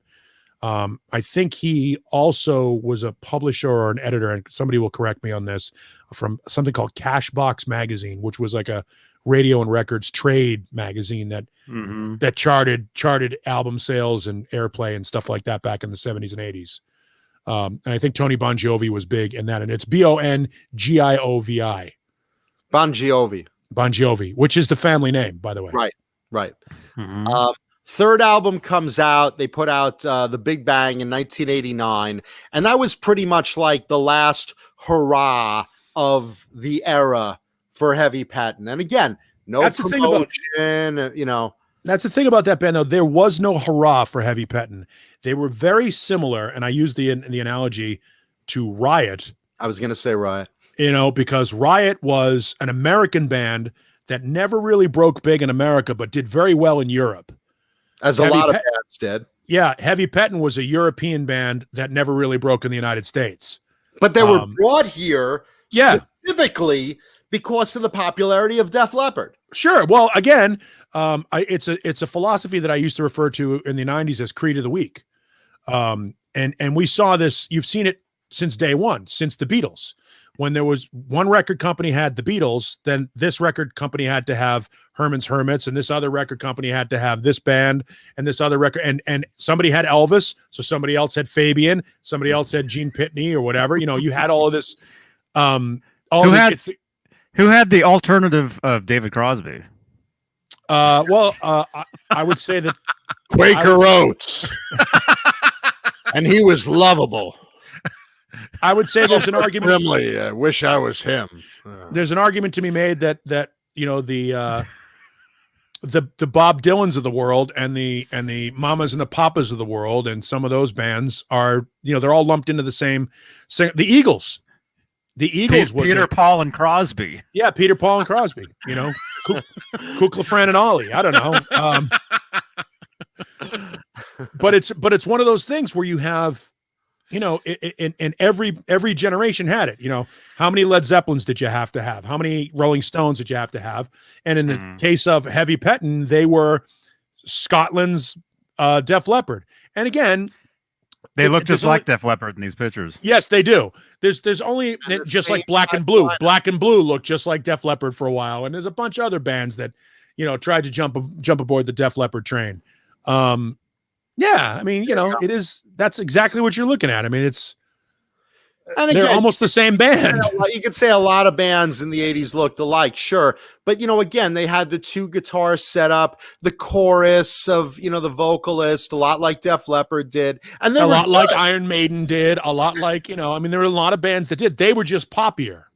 And it's not that heavy metal wasn't a good band. They were, okay? It's just a matter, they didn't get the promotion that Bon Jovi did. There can be only one. There's only so much promotional budget to go around, and every week record companies threw a bunch of shit against the wall, and only some of it could stick. And there but for Mutt Lange does Def Leppard become a thing.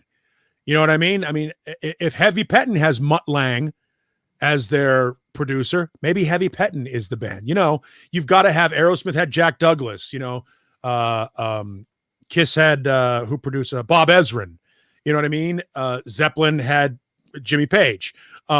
Great bands have to have somebody that's not connected to the band, that element. Are the Beatles as great as they are without their producer?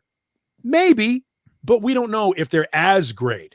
And Heavy Pettin is just another sort of also ran story, because they didn't get the break that Def Leppard or Bon Jovi got. Now, remember, at the time that Heavy Petting is being worked out of Scotland, you've got Bon Jovi out of New Jersey, also on Polygram Records. You've got Def Leppard, also on Polygram Records.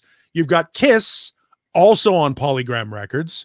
So there's only so much room for another baby band, you know? And so at some point, somebody falls by the wayside. And that's the unfortunate part of the music business, is that there are a lot of bands that are super talented that just never happened. Somebody brought up Salty Dog in the chat. Fantastic album, fantastic record, one of the best of its era. Nobody cared, came too late. And by that point, like we were talking about with Alias, the joke had already been told so many times that nobody was laughing anymore, despite how good it was. It's another telling of the Aristocrats. I thought Salty Dog was just okay. I never thought they were as big. Great. I thought more comparable. I would say a band like Dirty Looks, who had the songs, but not the exposure, even though they kept consistently coming out with a new album, and the product was good. You know, someone in the chat said, well, did they have the songs? You listen to the song Rock Ain't Dead. It's a great song. And again, it got rotation. But here's the problem. Dirty Looks, Atlantic Records. White Lion, Atlantic Records. Ta-da! Yeah. That's what they do. They pick a winner. They put a bunch of them in the rat race and see which one of them comes across the line first, and White Lion wins. White Lion wins in that situation. So, and as a result, a band that you might think is lesser talented, I don't know that they're lesser talented. I just think they're both. I think Dirty Looks is a great band. Different. I think Salty Dog is a great band. I think they come from the same place, that sort of bluesy sleaze rock. Sure.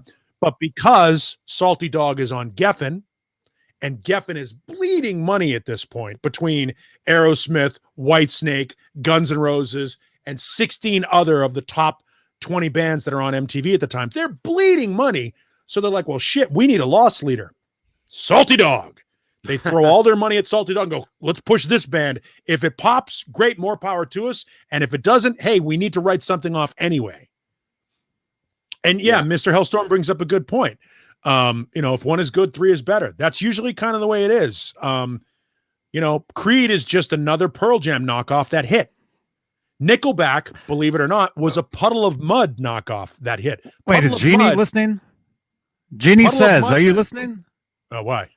You said Creed is a Pearl Jam knockoff. They are. They're a knockoff of Pearl Jam. Pearl Jam begat Creed. That's just, by the way, the Doors and the Who begat Pearl Jam. I mean, there's a line of succession, but the problem is there's only room for a certain amount, and you can have two great bands. Heavy Petting put out some really good music. Dirty Looks put out some really great music. Def Leppard put out some really great music. White Lion put out some really great music. Somebody gets lost in the shuffle.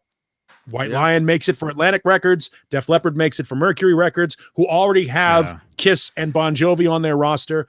And at that point, they tried, okay, well, Heavy Petting didn't work. Let's try Soraya. Oh, that didn't work either. All right, let's try this band. That didn't work either. I mean, there's just that's one of the nature of the business. Sometimes talent loses out to the numbers game.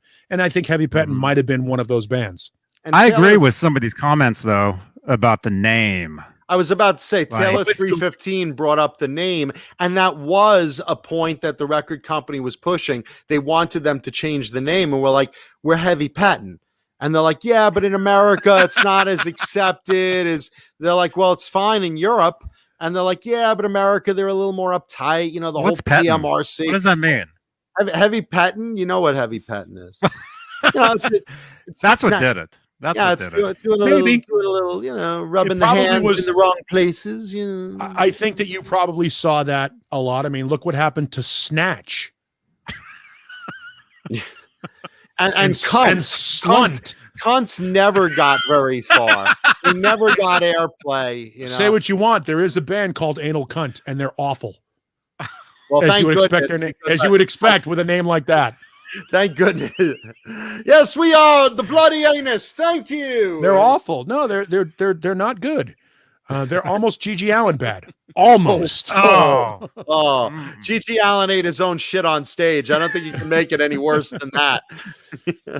Well, that's, and here's a great example. Who brought it up? Vistalite 72. Rick Rubin was working with Slayer and Red Hot Chili Peppers at the same time. He leave Red Hot Chili Peppers alone, focused on Slayer, and then Blood Sugar Sex Magic had very little Rubin input. That's great. That record did well, but the Chili Peppers are the result of several bands that came before them. Faith No More, Bad Brains. There were a couple other bands that begat the Chili Peppers. The Chili Peppers just became the right combination of timing, marketing, and songwriting. They're the best of all those Chili Peppers. Maybe. Ask David Crosby. Maybe. I would say that there are some. I never liked any chili peckers or nothing like that. There are some funk. My bands pecker's hurting right now. There are some funk rock bands that came around the same time that are just as good as the Chili Peppers. Fishbone being one of them. Well, Fishbone had the advantage of Spacey T, which was coming off of Sound Barrier, and he's to this day he's like a super underrated guitarist. Right, and as we talk about underrated bands of that era, 2 words: Living Color. I mean, Jesus, what a band! What a band! And admittedly influenced by Sound Barrier, right, as were a lot of black bands. Yeah, no, I mean, but I'll take Living Color over the Red Hot Chili Peppers every time. Oh yeah, me too. I mean, Corey Glover is one of the greatest voices in rock history that doesn't get acknowledged. He's got such an amazing, soulful voice. A guy that should be a massive household name and just isn't.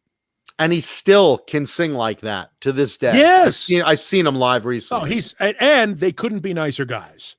The very, very sweet. Despite all of the awful things that have happened to them career-wise, they've really got sort of screwed by their label. They've been shunned by, I don't know why they're shunned by the industry, but they just are. But what a great group of guys. What a great, phenomenally talented band. There's another great example, like Heavy Pettin', like we were saying with Heavy Pettin'. Living Color just didn't get, they had CBS Epic Records behind them. They had 2 records that did well. The third one didn't really pop, and so suddenly they become another footnote. Looking a little further down the road, so Heavy Pettin' stopped in 89. In 2007, and this was the album I was listening to the other day, they came out with Prodigal Songs, like Prodigal Son, Prodigal Songs. And what it is, this came out in 2007. It's a long album, basically of songs from the 80s that they didn't use, and a lot of them they should have. Here's your mission for this week, boys and girls. If you want homework, fuck this. Fuck, man, Cuda. Wah, wah, wah, wah. Yes, ma'am. Homework. Wah, wah. Check out the song on YouTube if you want a good song by Heavy Pettin'. Rock Ain't Dead is a good one, but check out Break It Down, because that's the first song on Prodigal Songs that really got me playing it like fucking 5 times in a row. It's so good. The guitar work on it is so good. And again, same lineup as the original, same frontman. Hamey can still sing tremendously. But like these are from that prime period of the 80s. And you hear Break It Down and you're like, how did I not hear this on the radio? This is an amazingly good song. So check that out. Check it out on YouTube. And just let me know in the comments of the video what you think of the song. But I always try to like point you towards some good music you may have missed. Heavy Pettin', Break It Down. Check that song out. Tell me what you think. Really good. And then in 2020, I don't know if they even came out with it yet. They were working on a new album called Foreplay, numeral 4 dash the word play. It was supposed to come out in 2020. I don't know if it did or didn't. Yeah, I don't know. I think a lot of records got delayed because of 2020. People weren't able to go out and buy records, and it's really weird how much of this, stuff was sort of ground to a halt, because music is obviously a very social endeavor. And we just haven't been able to be social over the past year. And so, I've been using this time to sort of dig back into records I haven't listened to in a long time and enjoy, and re-explore. And it's kind of fun. It's like reading a book, like on my shelf. I have all these books that I've never really read. I just put them up there to make me look stupid. Guitar for Dummies. And then there's that one right there that we don't speak of. That's the book of which we shall not speak. But it's interesting that Taylor 315 actually asked this question, because it's a band I've gone back into and listened to. Only the first 3 records, though. Everything after the third record, I sort of lost interest because it was no longer the original lineup. I'm talking about Bullet Boys. And the question is, what is Paul's and Mancuta's opinion on Bullet Boys? I think Bullet Boys' first 3 records are fucking great. I think they're great. I think they're fun records, despite the fact that Mark Tarine wanted to be David Lee Roth, and that Mick, the guitar player, wanted to be Slash. Who cares? They were good. I thought he wanted to be more Randy Rhoads. No, I'm just talking the look, the curly hair, the shirtless with the Les Paul. I think those first 3 Bullet Boys records are pretty friggin' good. The songs on them are good. They wrote a song about Joe Perry. They wrote a song that starts off 1, 2, fuck you.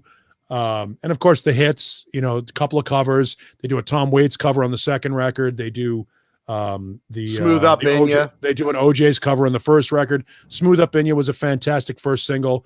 The third record, Zaza, is an interesting record. Has some really, really good songs on it. A little bit of a departure from the sleaze stuff on the first 2 albums, but really good records. And unfortunately, because Mark is one of those singers, like Axl, like Tom Kiefer, like Steven Tyler before he got his vocal cords repaired, Mark oversins. He sings improperly vocally, technically, and he really blew his voice out after a couple of records. So he hasn't quite been the same singer since that third record. He does that rough scream. It's really, and it was amazing for 2 albums, but you can't do that forever. No, not without developing polyps and stuff on your throat. You had to expect him at one point to break down his voice. But like you said, Paul, he had that David Lee Roth, Jim Dandy copy. Want to be that. And hey, listen, again, if you're gonna steal from somebody, you might as well steal from Lee Roth, who stole from Jim Dandy. You might as well, because it works. There's a great song on Zaza called "Sing a Song," just a catchy pop. I remember song. that from Sesame Street. Yeah, Sing a song, sing it simple to last the whole night long. Russ Greer brings up "Hang On, St. Christopher." That's a Tom Waits cover, and it's really well done. That's great cover. Yeah, it's a fantastic cover. Again, the first 3 records: Bullet Boys, Freak Show, and Zaza. Those would be the ones. If you're looking to get into that band, buy the first 3 records. If you really, really get into them, then take a chance moving forward. But I would say everything after the third record is hit and miss. You'd really have to be a super fan to love it. I say the first 2, especially because they are that sleaze rock style. Yep. And for Zaza, they did do kind of a style change, like a little more, let's experiment and see what else couple of things, we could depart from and do. Yep. And it's good. Like you said, it's good. It's just different, But the first 2, phenomenal. And, absolutely. I also got to bring up Mark Tarine is, I think, a better guitarist than he is a frontman. He was in King Cobra. He was in King Cobra, but also he was one of those people that auditioned to replace Randy Rhoads for Ozzy's band when Randy passed away. Sure. And, gives you an idea how old he is. It gives you an idea how old he is, but also gives you an idea how good he is as a guitarist. And I saw him, I think it was 2015, at like some big multi-band tour, and he had a blue Les Paul, and he was just wailing solos on that thing, just going off book and just wailing. Really a great player, and again, good frontman, but a really underrated guitarist. He was obviously an unoriginal frontman, but again, did the job at a time. At the time that the Bullet Boys came out, we needed a band like Bullet Boys. It's weird to say that because there were so many bands out there, but there weren't any bands kind of like Bullet Boys. And again, their producer, Ted Templeman, knows of what he speaks. He took a band and sort of recreated a modern day Van Halen. 4 guys, raw, no keyboards, no overdubs, just 4 guys getting on stage and wailing with some great kick-ass hard rock songs that weren't overproduced like so many other bands in 1988, 89 were. There was a rawness that came out there. It was as raw as and as fun to listen to as Guns N' Roses without being a Guns N' Roses clone. It was really well marketed. It was really well timed. And I think that's why it worked. I think that's why it worked for them, because at the time that Bullet Boys came out, there was no band like the Bullet Boys. I can't really put them in the Van Halen category just because there's no guitar hero. Who was guitarist? Mick Sweeta? Yeah, Mick Sweeta. He was okay. But the good point guitarist. Is, it's not about the guitar hero. It's about the attitude and the production of it. And it was raw. There were no overdubs. I mean, if you listen to those records, it's guitar, bass, drums, vocals, and balls out singing, balls out songs. Great singing. Yes. And again, the Roth comparison we're on the same page with. Yeah, I just can't pull it as a Van Halen-esque copy because of there's no Eddie really was the hero of that band, even the Roth, of course, as well. There was no guitar end on that. Not saying Mick Sweet is bad, but he was nothing as a guitar hero noteworthy. That's not the way Van Halen point was. I'm trying to make. The point I'm trying to make is it's an image thing. It was a timing thing. One of the things about bands of that era, as we've talked about ad nauseum, is they tended to bleed together. We talked about Heavy Pettin and Def Leppard. We talked about, we could go down the list of Motley Crue, LA Guns, who all stole from Hanoi Rocks, Guns N' Roses, all that group of Sea Hags, Bang Tango, that whole group of bands that all wore bandanas, Faster Pussycat, bandanas on the lead singer's head, scarves on the microphone, guy in a Les Paul and a pirate shirt. I mean, there was all of that. There were 1,000 fucking bands like that. Jet Boy, Junkyard, you make your fucking, pick whatever band you want.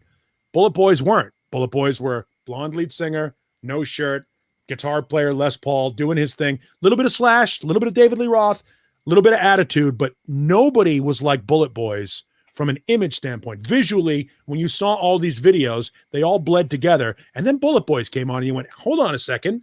There's something about this that I really like. Because it just wasn't the same. Wasn't original, but it was singular at its time. And I think that's why it stood out. That and the songs were pretty fucking good.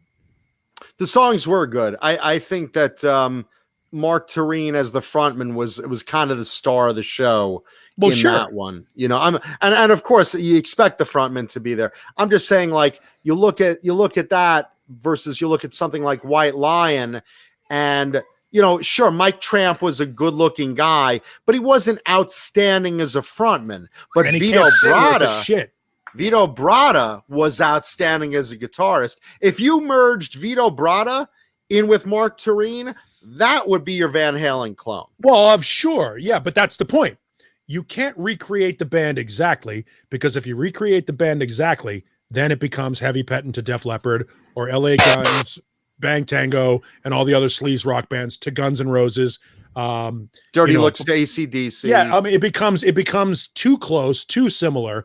And so, like I said, they took a guitar player that was a little bit more from the Slash world, took a little from one, took a little from the other, took a little, and this is all Ted Templeman. Clearly, Ted Templeman going, I need a little of this, little of this, little of this, and it'll work. And that's what he did with Van Halen, by the way. I need a little of Montrose. I need a little of Free.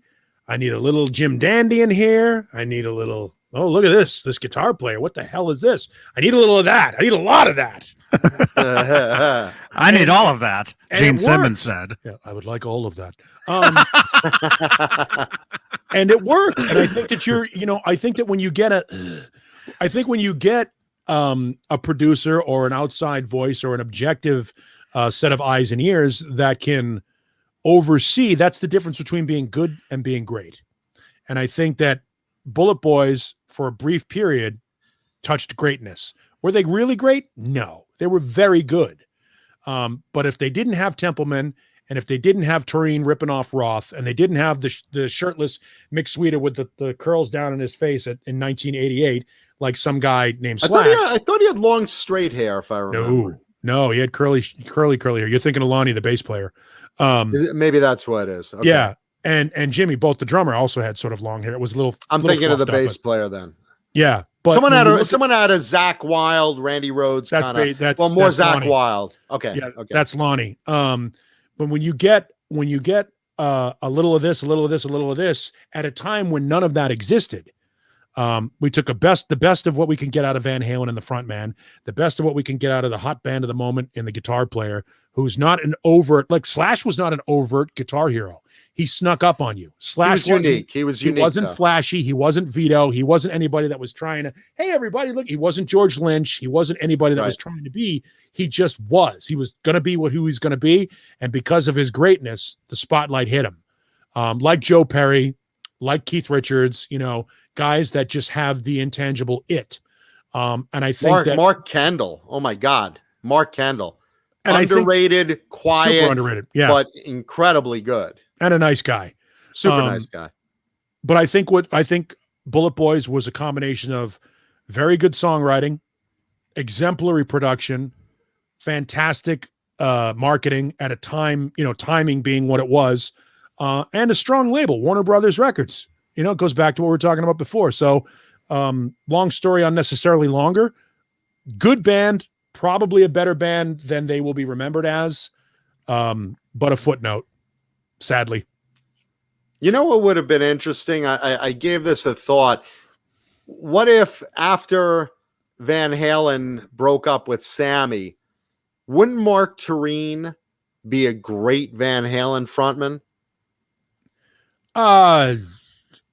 Yeah, better than Gary Sharon. Yeah, I mean, I think so. I mean, if they were going to do that and try to do a Roth clone, they should have grabbed Ralph Sands when they had the chance. Oh, well. You know what I mean? That they should have just got David Lee Ralph in there and have him do. By the way, Wayno asked the question. Yes, Ralph. Bullet Boys, Cinderella, and Winger was the triple bill. It was Bullet Boys first, then Winger, then Cinderella headlined. And then John Butcher from the John Butcher Axis came out and jammed on stage with the guys in Cinderella, which I thought was kind of neat. I'm trying to remember if I saw that. It sounds, I've seen all three of those bands in various opening configurations. Yeah, that was, it was the Long Cold Winter tour. Okay. When Cinderella had their moment as a headliner, it was Cinderella, Winger, and Bullet Boys was the bill. What year was that? What year was it? 89. 89. Yeah, probably. When I was a kid in 89, my friend's band got to play a party. They played a party that Cinderella was throwing or something. Were they at the party serving Pat's dogs? No, they're actually playing. They're actually playing music that they got to hang out with Cinderella and stuff. The Edge of Breakup asks about Mr. Big. Fantastic band. Love Mr. Big. Love Mr. Big. Someone also mentioned Kicks. Love Kicks. Another vote for one of the definitely most underrated bands of the 80s. And so many people just think they did that Don't Close Your Eyes Forever song. No. I mean, they're 4 albums deep, into their main stuff before they even got there. Yeah, that's their 4th album. That's their 4th album. And the first 3 were terrific. Well, it's interesting. The first 3 weren't terrific. The first 2 were interesting. Disagree. The first 2 were interesting.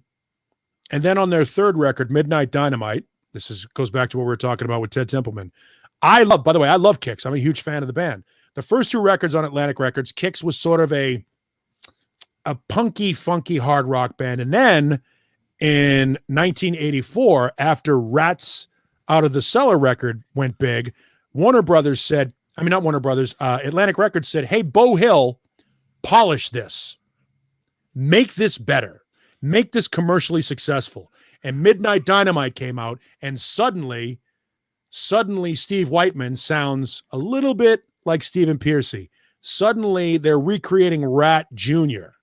And it's but a funkier Rat. Midnight Dynamite is Hey, Paul, polish this. I saw that coming. I was watching you set it up. Yeah. But that's what happened. The first two records, Kicks and Cool Kids, were a little bit punky, a little bit raw. Great records. I love them. A little bit of the Stones, a little bit of Hanoi Rocks again, as we've talked about the unsung influence of Hanoi Rocks.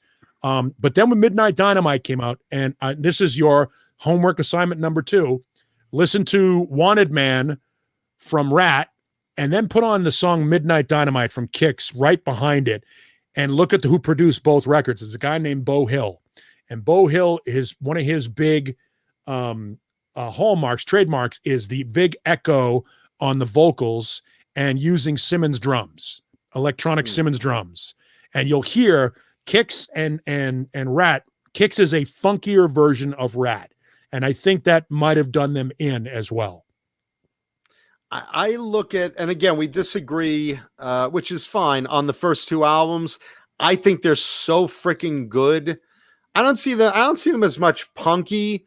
They were definitely more raw than before Midnight Dynamite, but I see them not changing their style. I see the same style going through all the way. The difference is, For Shame was an early ballad and not as commercial as Don't Close Your Eyes, Right.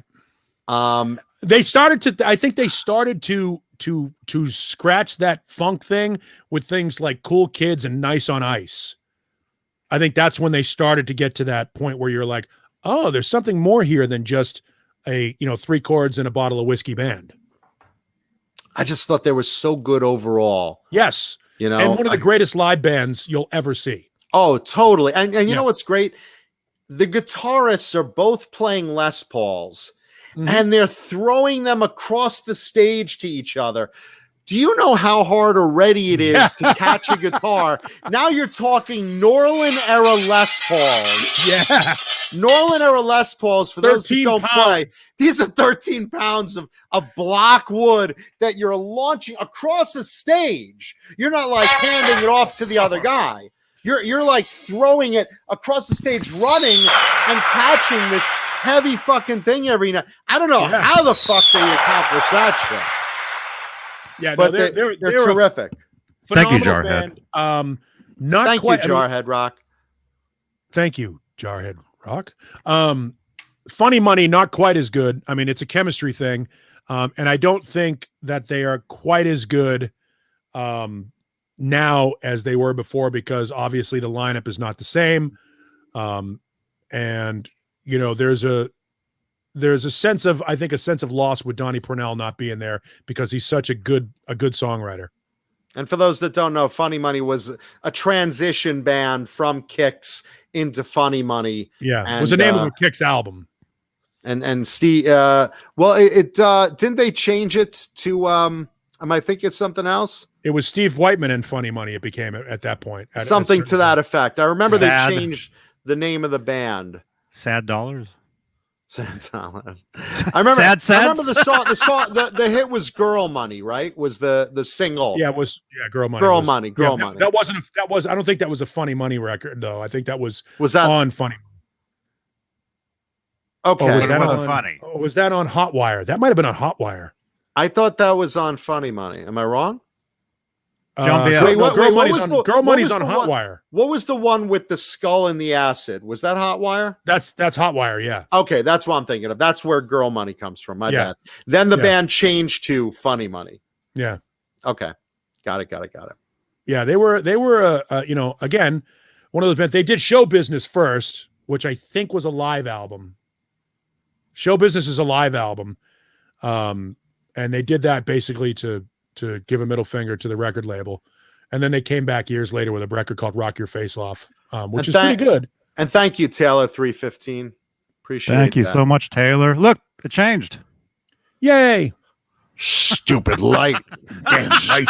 Meh, light. Dumb light. Right. You wasted $9.99, you moron. Couple of other bands that have been referenced while we were doing this. Lion, fantastic band, early Doug Aldrich. Trickster, better than they get credit for. The thing about Trickster, I just want to touch on that real quick. Trickster came out, what, 90 or 91? 91. Okay, they hit MTV like a furnace. I mean, Yeah. just a blast of Give It to Me Good was a huge single video. after single after single. And then what was it? Surrender was the ballad. 1 in a Million. 1 in a Million, but I thought there was also No Surrender, I think. Was it No Surrender? Baby, I surrender. I thought it was called Surrender. I don't know. I mean, they had a out. bunch of singles, and I own Steve Brown's Hollow Flash Kramer Night Swan guitar. Look at somebody big time in us all of a sudden. Well, there's a reason I'm bringing it up, and it's not today's show and tell guitar.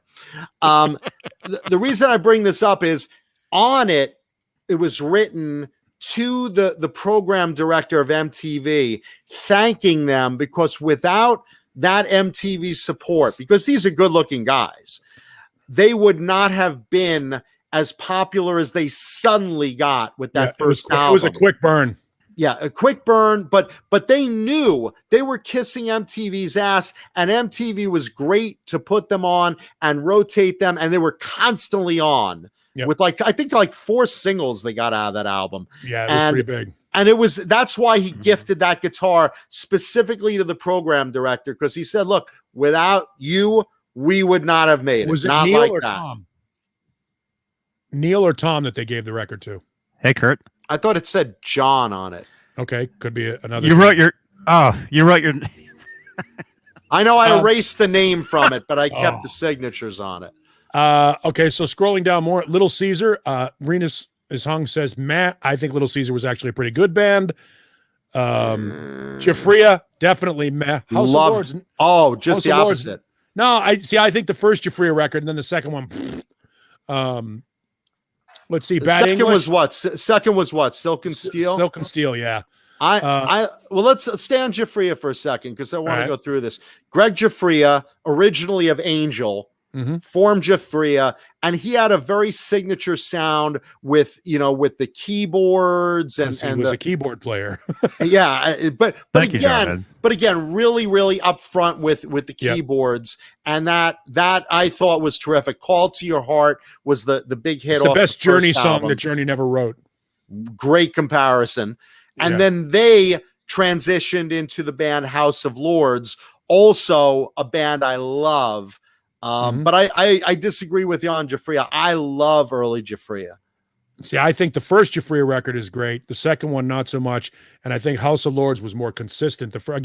First 3 House of Lords records are pretty untouchable. They're good records. I agree. For their time. Colleen Gray asked about TNT and King's X, both fantastic bands. King's X can do no wrong. TNT, first 5 records are great. And then when Tony Harnell leaves the band, they start to go, and as long as Tony Harnell and Ronnie Latecro are together, fantastic band. HSAS from Jeff Davidson, we've talked about. Go back to Fantastic. Go back to TNT because they're in the news this week. Yeah, I saw this. Tony are talking. Tony Harnell, for those that don't know, left the band in 2017, replaced by a Spanish singer named I'm going to butcher this. Don't even bother. But Bayo Bardo Nobody Bolsara. cares. Nobody cares. He's the current frontman, supposedly, of TNT. He toured with them in 2018, and they did the album 13 together, Roman numeral 13. But Tony and Ronnie Latecro are talking again, and they both agree they might do another TNT album, Sure. and or they might do a little departure from TNT where they're Like Page boxed Plant. into a certain sound, like Robert Plant and Jimmy Page did, and do like a Harnell Latecro. They're talking about it. Nothing's set in stone, but I'm excited about that because both of us have talked about TNT on the show a lot. They're great. They're underrated. And to see more out of them while they're both still like in good form would be really a great thing. So that's probably going to happen for those. That'd be great. Looking forward to it. I'm looking for my TNT records. And I don't have the Norwegian one. Why you don't have this one? I don't have the Norwegian one. But I do have everything from Knights of the New Thunder through Intuition, which are the 4 records that you should probably own if you're going to get into that band. Those are the 4. And again, another band that didn't make it as big as they should have. Should have. Really good band. I mean, a fantastic. Summertime Girls, everyone knows. No. 10,000 Lovers in one. You're thinking of Y&T. Oh, Y&T. I'm sorry. You're right. 10,000 Lovers. 10,000 Lovers in one. Yeah. Tora Tora, Jeff Davidson, fantastic band. Love Tora Tora. Let's see where else we're getting into. Johnny's Disco Lights. Johnny's just sitting there raking in the cash as the lights change. He's watching all this money pour in, and he's like, yeah, these guys are talking bands I never heard of in my life. We're like, oh, Paul, do you have this album? Yeah. Hey, do you see this concert? Yeah. Johnny's like, the light changed, and I just made $30. Killer Dwarves, we talked about. Many times. Fucking love that band. Another underrated band. Hurricane, same thing. Yep. Let's see. We got Jay into that band. I'm trying to scroll down. Lillian Axe, super underrated in the beginning of their career, and sort of petered out pretty quick, but a decent band. Lord Tracy was awful. Roxy Blue, one record, and who cares? Lord Tracy had like one good song. I forget what it is though. Out with the Boys. And again, another of those bands that just let's sign them, throw it against the wall for next to nothing. Manitoba's Maybe we'll get Wild a single Kingdom, out of it. Baton Rouge. I mean, Jesus, you could go down the list of. Baton Rouge was great. Yeah, but another just spitting them out every week. You know, Bon Jovi of the moment is what they're coming up with. Sleazebees, Yeah. Screwed, Blued, and Tattooed. Crocus was a longer time band. Yep, been around since the early 70s. Good band. Great band. Should have been bigger. Let's see, where else we're going. Very AC/DC-ish. If you want a good Crocus album, pick up Headhunter. And Screaming in the Night is an amazing song. That video, by the way, for Screaming in the Night off of Crocus's Headhunter was on MTV. I would say, about like 20 times a day when MTV first started. And it was a really good song with a really cool video, kind of like a, parallel universe kind of theme. And it was a very cool story in a video. I love that one. The Blitz was good. Midnight Maniac was a fun song. I mean, they had a moment where their 2 or 3 records really did well, but Headhunter's the one you want. Yeah, if you're going to their cover of Stayed Awake All Night is fantastic. Mike Johnson brings up Roxy Blue. Roxy Blue was part of a Memphis scene that brought us Tora Tora and Every Mother's Nightmare. And again, small little scene that came out and 3 records that did okay for themselves, but I was never a huge Roxy Blue fan. Shark Island, originally called the Sharks. Yep. If you want a song from them, Paris Calling is an incredibly good song, really addictive. And XYZ, don't even get me started, because that's another of those bands that really, really should have made it big. I love XYZ. Terry Lewis eventually leaving the band and going to front Great White for a while, but now they're back. Although, was it Mark Diglio? Was it Mark Diglio? Was the guitarist of the time? I have no idea. Yeah. Mark Diglio was the guitarist. He's not the guitarist in the band anymore.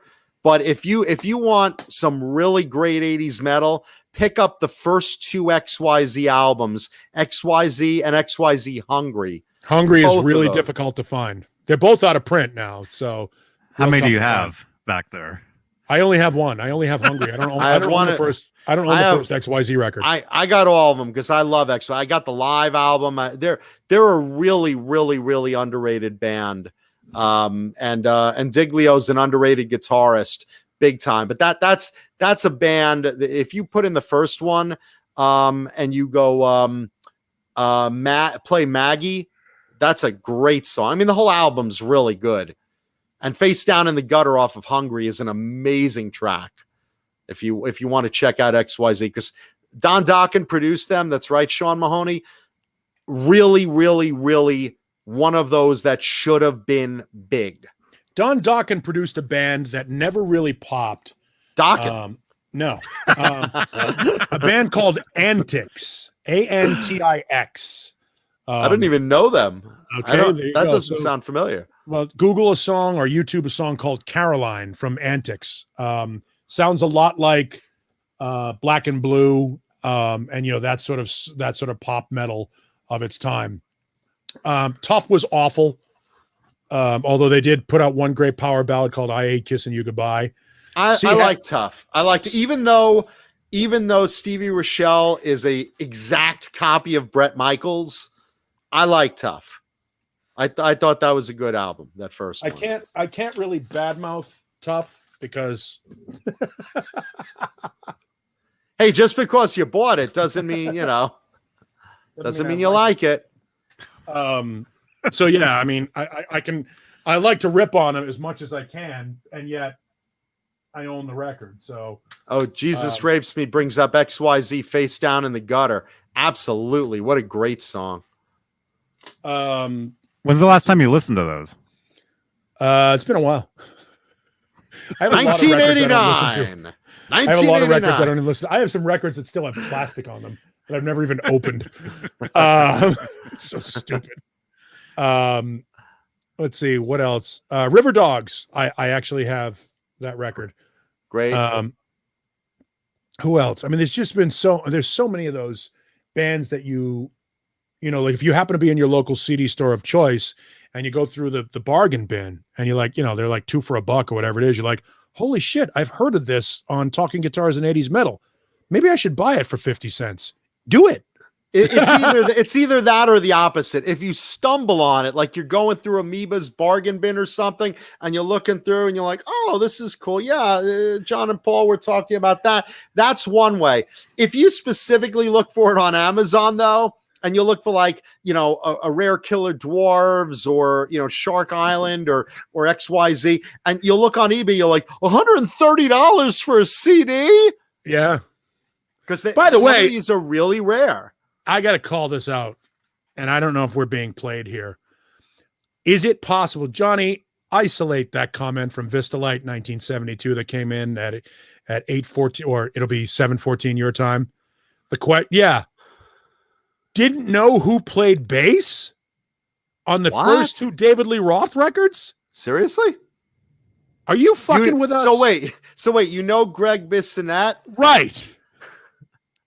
You don't know who played bass on the first couple. Well, first of all, on the first two records, and then it became Matt Bissonette was the bass player. But you don't know who the bass player in the David Lee Roth band was before those first two records? Think about this before we tell you. Think about this. They formed a super group. So it was someone already established, really, really well known as a bass player. Arguably the best bass player in music at the time, in rock music at the time.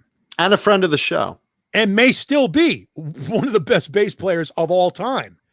I mean, a just phenomenally nice guy, and used to bang the porn star Savannah. And that should give it away. That should give it away. So that he's got that going for him, which is nice. Yeah. Mark Dillon spit it out first. Billy Sheehan. How can you not know that it was Billy Sheehan? Originally of Talus. And then at that time replaced by Bruno Ravel of Danger Danger. Right. And then later on, Mr. Big. Yeah. And now Mr. Big, and then Thrasher. And now Mr. Big, Sons of Apollo, Winery Dogs. The list goes on. Yeah, I mean, he's almost in as many bands as Mike Portnoy. Wait, Pauly Shore bangs Savannah too? Ooh. Well, yeah. But after Billy. That's one rancid pussy. Jesus. Badlands is my favorite band of their time, and Ray Gillen is one of my favorite singers in the history of recorded music. I love Ray's voice. And Jakey Lee, for frick's sake. Yeah, I mean, that was Jake's music with Ozzy is really well done, but he was playing in the constraints of being a sideman in the Ozzy Osbourne band. Badlands was his music, and Jesus, what a music it was. It was so good. That band was fantastic. Too late. You say it came too late. You say a sideman in the Ozzy band, but you got to realize with Ozzy, it's always about Ozzy and that guitar hero. Right, sure. be it Randy, be it Jake, be it Zach. You know, I mean, actually, that's the thing about Ozzy. He's Mr. smart Hellstorm with guitar players. Says Eric Singer on drums too. Not just Eric Singer, Jeff Martin also on drums when Eric left the band to go join Kiss. Jeff Martin from Racer X on drums. So again, a fantastic band with fantastic musicians. In fact, Greg Chason, the bass player, runs a guitar shop here in Phoenix called Bizarre Guitar. Stop by, tell him I said hello, tell him I sent you, and he'll hook you up with a great guitar. Speaking of another great guitar shop in your area, is Dane here? He was here earlier. Oh. I got a text saying that they're moving. Yes, Dane he's moving to a new place. And we're moving on up to the east side to a deluxe apartment with Dan Zimmerman. Yeah. Moving on up. Looks like they're Mike, moving down the street. Yeah, they're moving down the street to not too far away to a better plaza with better neighbors and less likely to be shot in a drive-by. Oh my I God. never liked that store anyway. There you go. There they are. Wow, so we can do treat streams now with Yes, with because Dane. there's supermarkets and actual food nearby. Oh, nice. There's a Dairy Queen right across the street. That intersection that he's moving into is actually pretty good. There's a McDonald's right down the street too. He's oh yeah, he's moving up.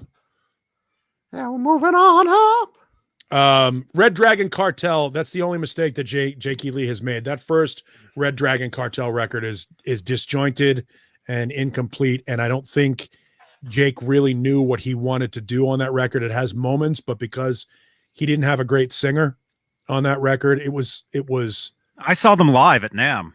We both were at that show. They weren't very good. The second record, Patina, fantastic. But again, because of the singer. Yeah, it was because the first record was just, I think the first record was just basically a coming out, saying I'm back after. And I don't think he was confident. I think Jake is notoriously sort of reticent. He's not a very public figure. He's had some health problems, some substance problems over the years, and I think that was a reintroduction of Jake E. Lee. It may have been rushed. It may have been. I think maybe the wrong people might have been making the decisions for him on that record, but it was good to have him back. I just think that was a rare misstep in his catalog. The second record is everything that you would expect a Jake E. Lee band to be. The second Red Dragon Cartel record is ignore the first one and grab the second one. Yeah, I mean, but you know what? We're not going to do that because we're all completists. So you know what's going to happen. Right, exactly. I got it. I didn't say I didn't own it. Didn't say I didn't own it. I don't have either one, but I did see it. Johnny has like a bare wall. There's no bookshelf behind Johnny. There's no records. There's no CDs. There's nothing there. It's like Paulie and I are like surrounded by all this crap, And there's Johnny like an has album that I have. There it is. There it is. What is this? Nobody knows. That's our next raffle. It's the theme song for the show when we get the David Crosby graphic. Cecil Music brings up Great White gave one of the best MTV Unplugged performances. Their cover of Baby I'm Gonna Leave You was just perfect. Sure. Great White, and again, this is one of my personal favorite bands because I've loved them since day one. I thought all of their early stuff was just phenomenal before they broke out. Except their cover of Substitute. I could have done without that. I never really I'm not a Cheap Trick fan anyway, so no, it's a Who fan. Who song? Wait, Substitute wasn't didn't Cheap Trick do that? No, that's the Who. What did Cheap Surrender? Trick? Surrender. Okay. I'm all mixed up. That today. I've heard. I'm all mixed up today. Yeah, okay, I'm not a big Who fan. I'm not a big Who fan anyway. But anyway, no, listen. One thing that you always saw on early Great White records was copies or covers of Led Zeppelin songs because they just are so able to do Led Zeppelin like better than anyone other than Led Zeppelin. You know, they did an entire set of Zeppelin. They actually have a record called Great Zeppelin, which is them doing all Zeppelin covers, and it's fantastic. Jack Russell has that voice. He just pins it right there into Robert Plant. I mean, he's just like spot on. I don't think I've heard better Zeppelin covers than from early Great White. Yeah, other than Lenny Wolf, I don't know that anybody that had a voice that was as similar. I'll take that back. Daniel McMaster on the first Bonham record channels Robert Plant pretty well. Okay. But and you could say like Kingdom Come nails it good too. That's what I'm saying. That's Lenny Wolf. You know, who's the other band that recently always gets the Greta Van Fleet. Yeah. But when it comes to like really spot on, I think Great White does it better than just about anybody. I really do. Wait, someone just asked. Coverdale. David Coverdale. Okay, David Coverdale does it good too, but better than Jack Russell, really? David Crosby. No. I mean, Coverdale has his ego so big that it would still, even if he was doing Zeppelin, he'd still sing it as David Coverdale. As Coverdale, yeah. But no, tip the hat to you. Definitely a good point. What's your opinion of the two albums Jeff Watson did with Bob Daisley? I think it was called Mother's Army. Mother's Army? Not real familiar with it. Not familiar with that one either. Wait, Johnny, you know this? I knew this that one. You know? I know that one because Jeff Watson is from here. Tell us about Mother's Army. It was Mother's Army. It was Jeff Watson and was it Carmine Apiece? Was it John Biel? How do you pronounce his name? Appice? He's a piece and Vinny is Appice. They do it as a joke. That's funny. We saw him walking into the bathroom at the hotel, and Caleb took a picture of him with his penis out in the bathroom. Him walking into the bathroom. Good. Carmine's a super nice guy and super drummer as well. Also played with Ozzy Osbourne during the Jakey Lee years. He's the drummer on the Bark at the Moon record. And Blue Murder, right? Yeah, he was in Blue Murder, another underrated band that came too late. Yeah. Somebody asked about Wild Side. I have now. Which Wild Side are you talking about? Wild Side. Hang on, Lucy.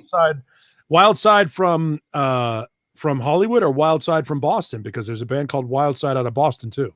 Hang On, Lucy is the Wild Side I care about. I think I have the record. Mother's Army, the Jeff Watson band, was Joe Lynn Turner on vocals, Bob Daisley on bass, Carmine Apiece on drums. And I love Joe Lynn Turner. And again, super nice guy, amazingly talented. 1, 2, 3. Here's the Wild Side that we're talking about. Yeah, that's it, with Hang On, Lucy. That's the one. Under the Influence is the name of the record. Look at that little hooer on the cover. Yeah, I mean, can you imagine releasing that record today? You couldn't get away with that. That'd be like, oh my God, you guys are monsters. Listen, the Muppets right now have a disclaimer. I know. On 18 episodes coming to Disney Plus. So stop it. We're really. I have the Babylon AD record is pretty good too. Bango the Bells. Bango the Bells, yeah. Terrific single. And what was that? RoboCop. They did a song for The Kid Goes Wild. For the RoboCop 2 soundtrack, I think it was. Really good song. Great band. Just a great band. I saw that movie. Ah, there we go. That's what I want to hear. Yes, James Henderson. Blue Murder was invented because John Sykes quit Whitesnake. But they still came too late. And Blue Murder, I think, was originally... I think Ray Gillen was supposed to be part of that originally. Really? I think so, yes. I did not know that. Yeah, I think so. And then it just never materialized. Ray was in a band called Harlot. And then he also did some stuff with Bobby Rondinelli, a band called Rondinelli. Remember that? And then he did the 3 records with Blue Murder. And then he was in a band called Sun Red Sun. Remember that as well. And then unfortunately passed. So, and KXM Rock says, yes, John Sykes does have new material. I've heard the first single. I'm disappointed in it. I want it to be great. But I just don't, it doesn't sound great to me. The music sounds great. The lyrics are goofy. I'll agree with Paulie partially. I like the song, but again, I kind of agree with him on the lyrics aspect of it. But the guitar is a bit infectious. I mean, he does no wrong. He does no wrong. He's a hell of a player. In fact, if you don't have it, and holy shit, how long have we been waiting for this album? I don't know where it went. It's up. It's going to be up there, and I'm not getting. It's with my virginity, long gone. I'm not stepping up for it, but John Sykes has a great live. You album. got a boner? You got a boner, Paulie? Go on, stand up. Go to the chalkboard and give us the answer. Go on. No, I'll take the F.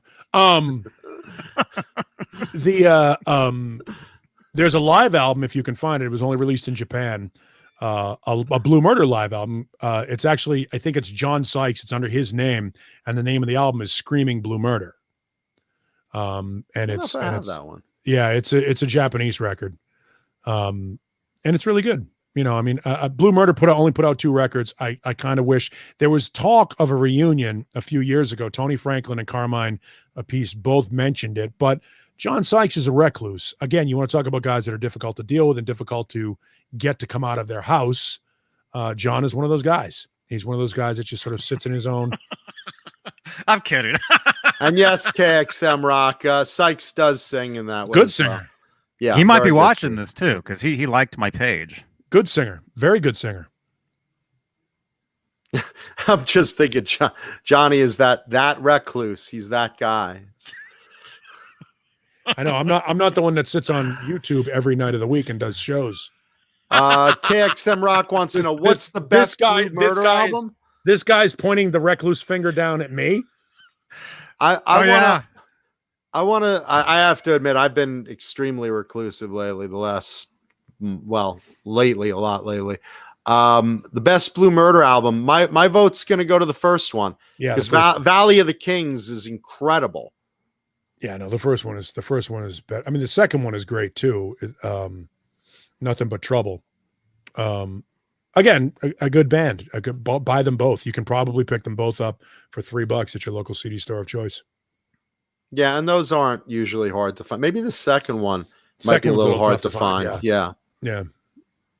Little bit. But really, really, really great stuff, and just Well, they're all hard to find these days because Amoeba is locked up. What's interesting is my local CD store here in town called Zia Records, which is a company based out of Nevada, out of Vegas, but they have 5 stores in Arizona and only 1 in Vegas. But it looks like they're paring down their CD inventory. Does that mean it's all on sale, or? No, well, yeah, some of it has been on sale, but they're paring down their CD inventory because of the resurgence of vinyl. You're starting to see the CD collection become smaller and smaller, and the vinyl collection become bigger and bigger. They're just going with the pendulum. So you're going to start seeing, a lot fewer CDs in stores, in used stores. Well, so you're sure as hell not going to find a lot of those on vinyl that we're talking about. No. Well, I will say there's a record store here in Phoenix called Asylum Records, run by my buddy Scott. And Scott has a massive heavy metal vinyl collection. If you love metal, 80s metal on vinyl, Asylum Records in Phoenix here is where you want to go. And tell Scott I sent you, and he'll get you taken care of. Cecil Music brings up Keel. Fantastic band. Dwayne lives here in the Valley. He's the drummer. Dwayne Miller lives here in the Valley, and Kenny Chason, the brother of Greg Chason from Badlands, also from Arizona. And I had on the show about a year ago Mark Ferrari's guitar from the Right to Rock video. If you guys want to look that up in the on YouTube, because all the past episodes of Talking Guitars and 80s Metal Live are on YouTube. If you have a lot of time to waste and you're not going to get laid anyway, you might as well. There's a playlist. Just go or a play fist, depending on how you look at the quality of the show. Rena says Stryper meh. Couldn't disagree more. Stryper's a fantastic band. I don't really dig the Jesus lyrics, but I mean from a production standpoint, They sound fantastic from a vocal standpoint. They all sing fantastic. Not a big fan of the Jesus lyrics. But I agree with them. They are meh. not a big fan of the Jesus lyrics, but I'm also not a big fan of dragons either. And I listen to Dio. So, Drag queens? Oh, dragons. Got it. Yeah. Dio, I cannot wait for that. I talked about it last week. That autobiography he wrote is coming out. By the way, soon. how did he write an autobiography and he's been dead for a decade? Because it was already written, and it was written up till 2010. So it was already pretty much there. And after 2010, his partner or his writing partner or writing assistant, ghostwriter, whatever you want to call it, took over after 2010 to write about him. But I know from the beginning up till 2010, that's all Ronnie. it's more of a biography than an autobiography, sort of a split thing there. James Pregler brings up because most of it's written by him up till 2010. That's all Ronnie's words. And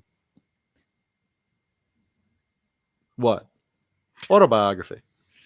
If a ghostwriter is rewriting your words, it's not an autobiography. It's a biography based on notes from the guy. It's cool. Look, I'm going to buy it anyway. I don't give a shit. Well, I'm saying semantics. he smoothed it out. He smoothed it semantics. out. Somebody brought up Icon. Icon's pretty good. James Pregler brought it up. Yeah, three records that are very good. The third one not as good.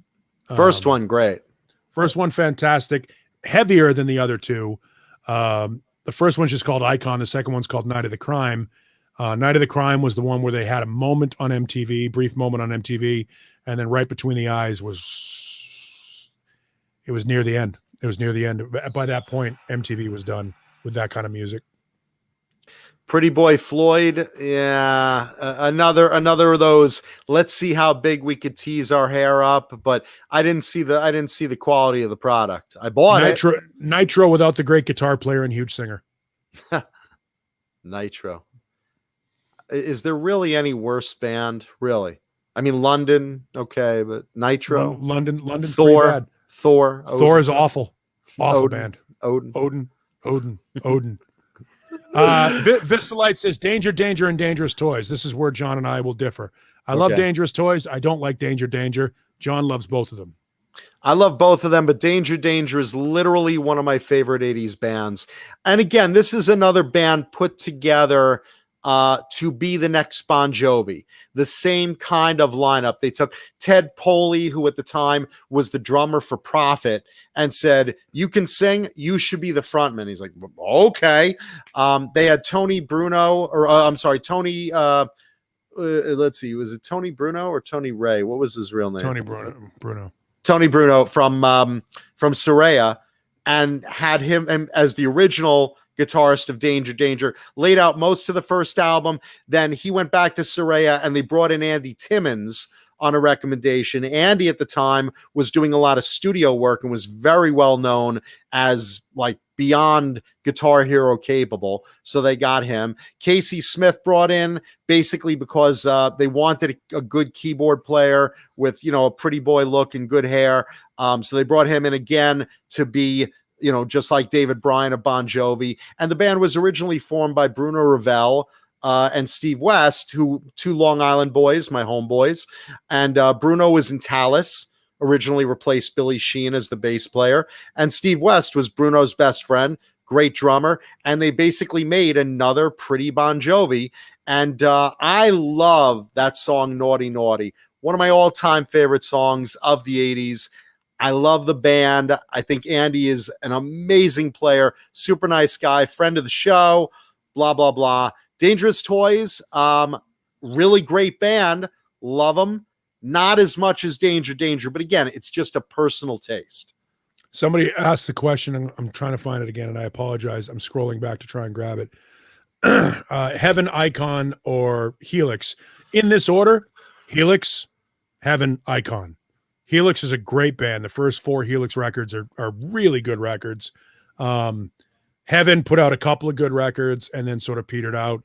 And Icon, their first record is fantastic. And then again, it was a quick burn. They got progressively less interesting to me.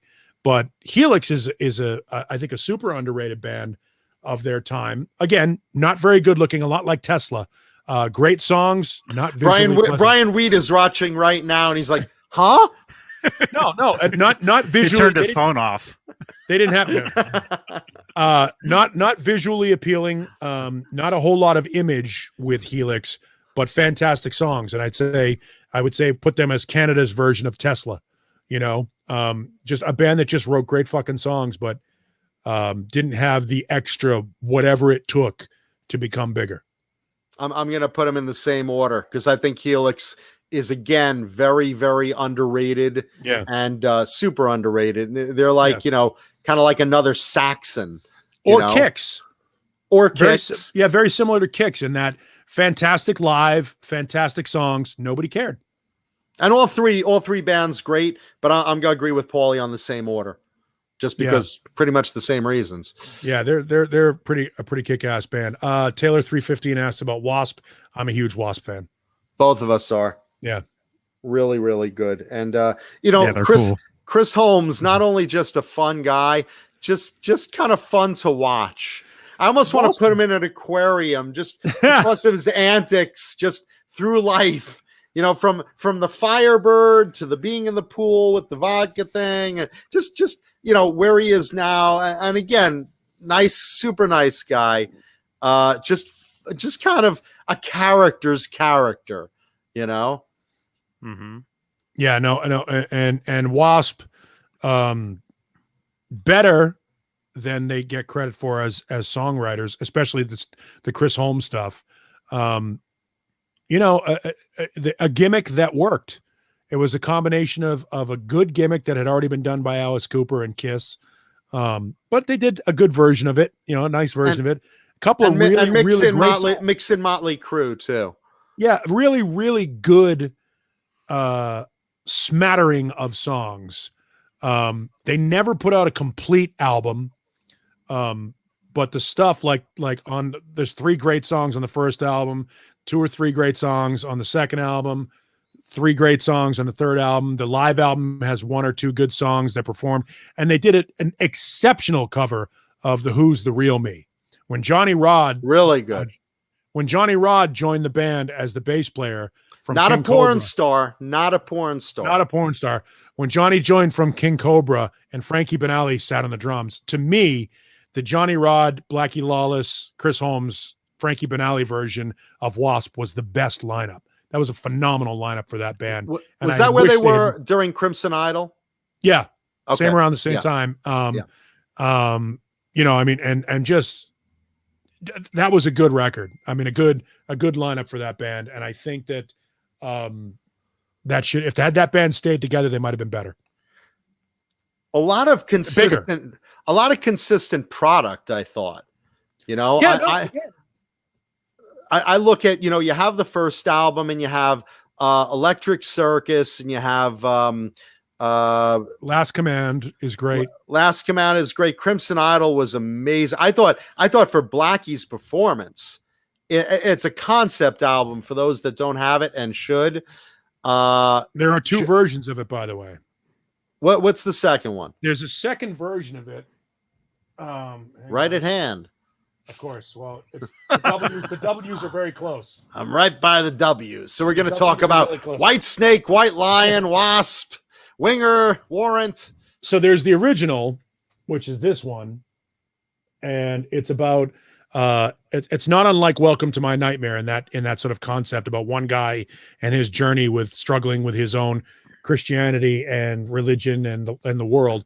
And then there's a second version of it that is it's got a second disc that I don't know why Blackie did this, but this has I'm not reading that font. Fuck that. Hang on. On this second version, it's like trying to read the Voodoo doll. Yeah, I can't read that at all. But the second version has a bunch of covers on it that is really cool. It's a re-release of it. And I'll read you off the back of the CD because... So it's just basically a bonus CD. The initial album is the same. Yes, the initial album is the same. Okay. But there's a cover of... there's some bonus tracks, but then there's a cover of When the Levee Breaks on here. And I'm trying to find it, like some live tracks from like Donington and A Real Me live at Donington, just a bunch of bonus tracks and stuff. That it's a 2 CD set. The first one came out on Capitol, the original Capitol Records release, and the second one is on, in case you're interested in picking it up, is on, it's called Original Masters. It's a Snapper. Giggity. Giggity. So it's on Snapper Records. So there are two. I don't know why I own two versions of the fucking same record. Well, I'm gonna join you in that because now I'm gonna hunt the second one down. Yeah, I love the first one. I didn't know there was one with a bonus record, and I love all those. You and I both love like Japanese imports and all. Oh, bonus songs, bonus tracks, unpublished stuff, live stuff. Oh my god, we love that shit. So now I'm gonna have to hunt that down. Here's a great example of ridiculous. I don't need two different versions of Animal. Do I need two different versions of Animal? No, I don't need two different versions of Animal. Yes, I have two different versions of Animal. Well, I like the cover on the one on the left. I have the one on the right. I don't have the one on the left. This one here, you don't have this one? With the girl. Yeah, I don't have that one. Yeah, that's Live Animal. I don't even know what the second tracks are in this. It's Live Animal, and then a studio version of Animal, and then Douchebag Blues is on here. Oh, well, that should be my theme song. Douchebag Blues. Douchebag. Yeah, douchebag. So yeah, no. I don't know. Again, when we're close to the W's, it's easy for me to whip out the Wasp. And here's the whip it out, boy. And here's the thing. With Wasp, they should be as big as Motley Crue. They have similar gimmicks. They have consistently good product. They totally rock. Yeah. I mean, there's a lot of good songs. I was going to say, you want to hear a disturbing record? It's the best record Marilyn Manson never made. It's called Kill, Fuck, Die. Wasp, KFD. Wow. That's a great one. It's a phenomenal record. It's so disturbing. And it's got that heavy sort of industrial feel. Marilyn Manson wishes he could have written a record like Kill, Fuck, Die. And huge comeback because Chris Holmes is back in the band at that point. Chris Holmes left Wasp for a while and then came back for a second term. And when he came back for like the 2 or 3 records that he came back, those were the best Wasp records that had been made since the Crimson Idol. Because once he sold that Firebird, it was Well, he got the big bucks for that thing. That's what he was living off of for a while, and then he's like, I should probably go back with the band. I can't believe how many Wasp records there are. I say as I'm looking here, and they're good. They're really good. It's the whole shelf. 7, 8, 9, 10, 11, 12, 13, 14, 15. 16, 17, 18 records. I didn't know Wasp had 18 albums. Well, they're probably like 5 of those are probably like live or No, there's only 2 live ones. So how many let's go through them. Go through them. Wasp. Okay. Last Command. And by the way, not only are these all the albums, they're in chronological order, an order of release, because OCD. Okay, well, let's hear it. Wasp, The Last Command. Okay. Inside the Electric Circus. Okay. Then Live in the Raw. That's one live album. Yep. The Headless Children. Okay. Crimson Idol. Mm-hmm. Hang on. I can't even read that spine. And for the record, you're not the only OCD person with that. I keep mine the same way. Oh, it's the second Crimson Idol record. Then Still Not Black Enough. Kill, Fuck, Die. Double Live Assassins. That's the second live album. 2. Eldorado. Unholy Terror. What? Wait a second, Paul. Why are we looking? I was about to say, why am I looking at Johnny right now? The light's changing. Oh, Jesus. These fucking Eldorado. lights. Unholy Terror. Dying for the World. The Neon God Part 1. The Neon God Part 2. Dominator. Babylon, and Golgotha. And I don't own The Sting, which is another live album, but it's poop. Okay. And even for a completist, it's poop.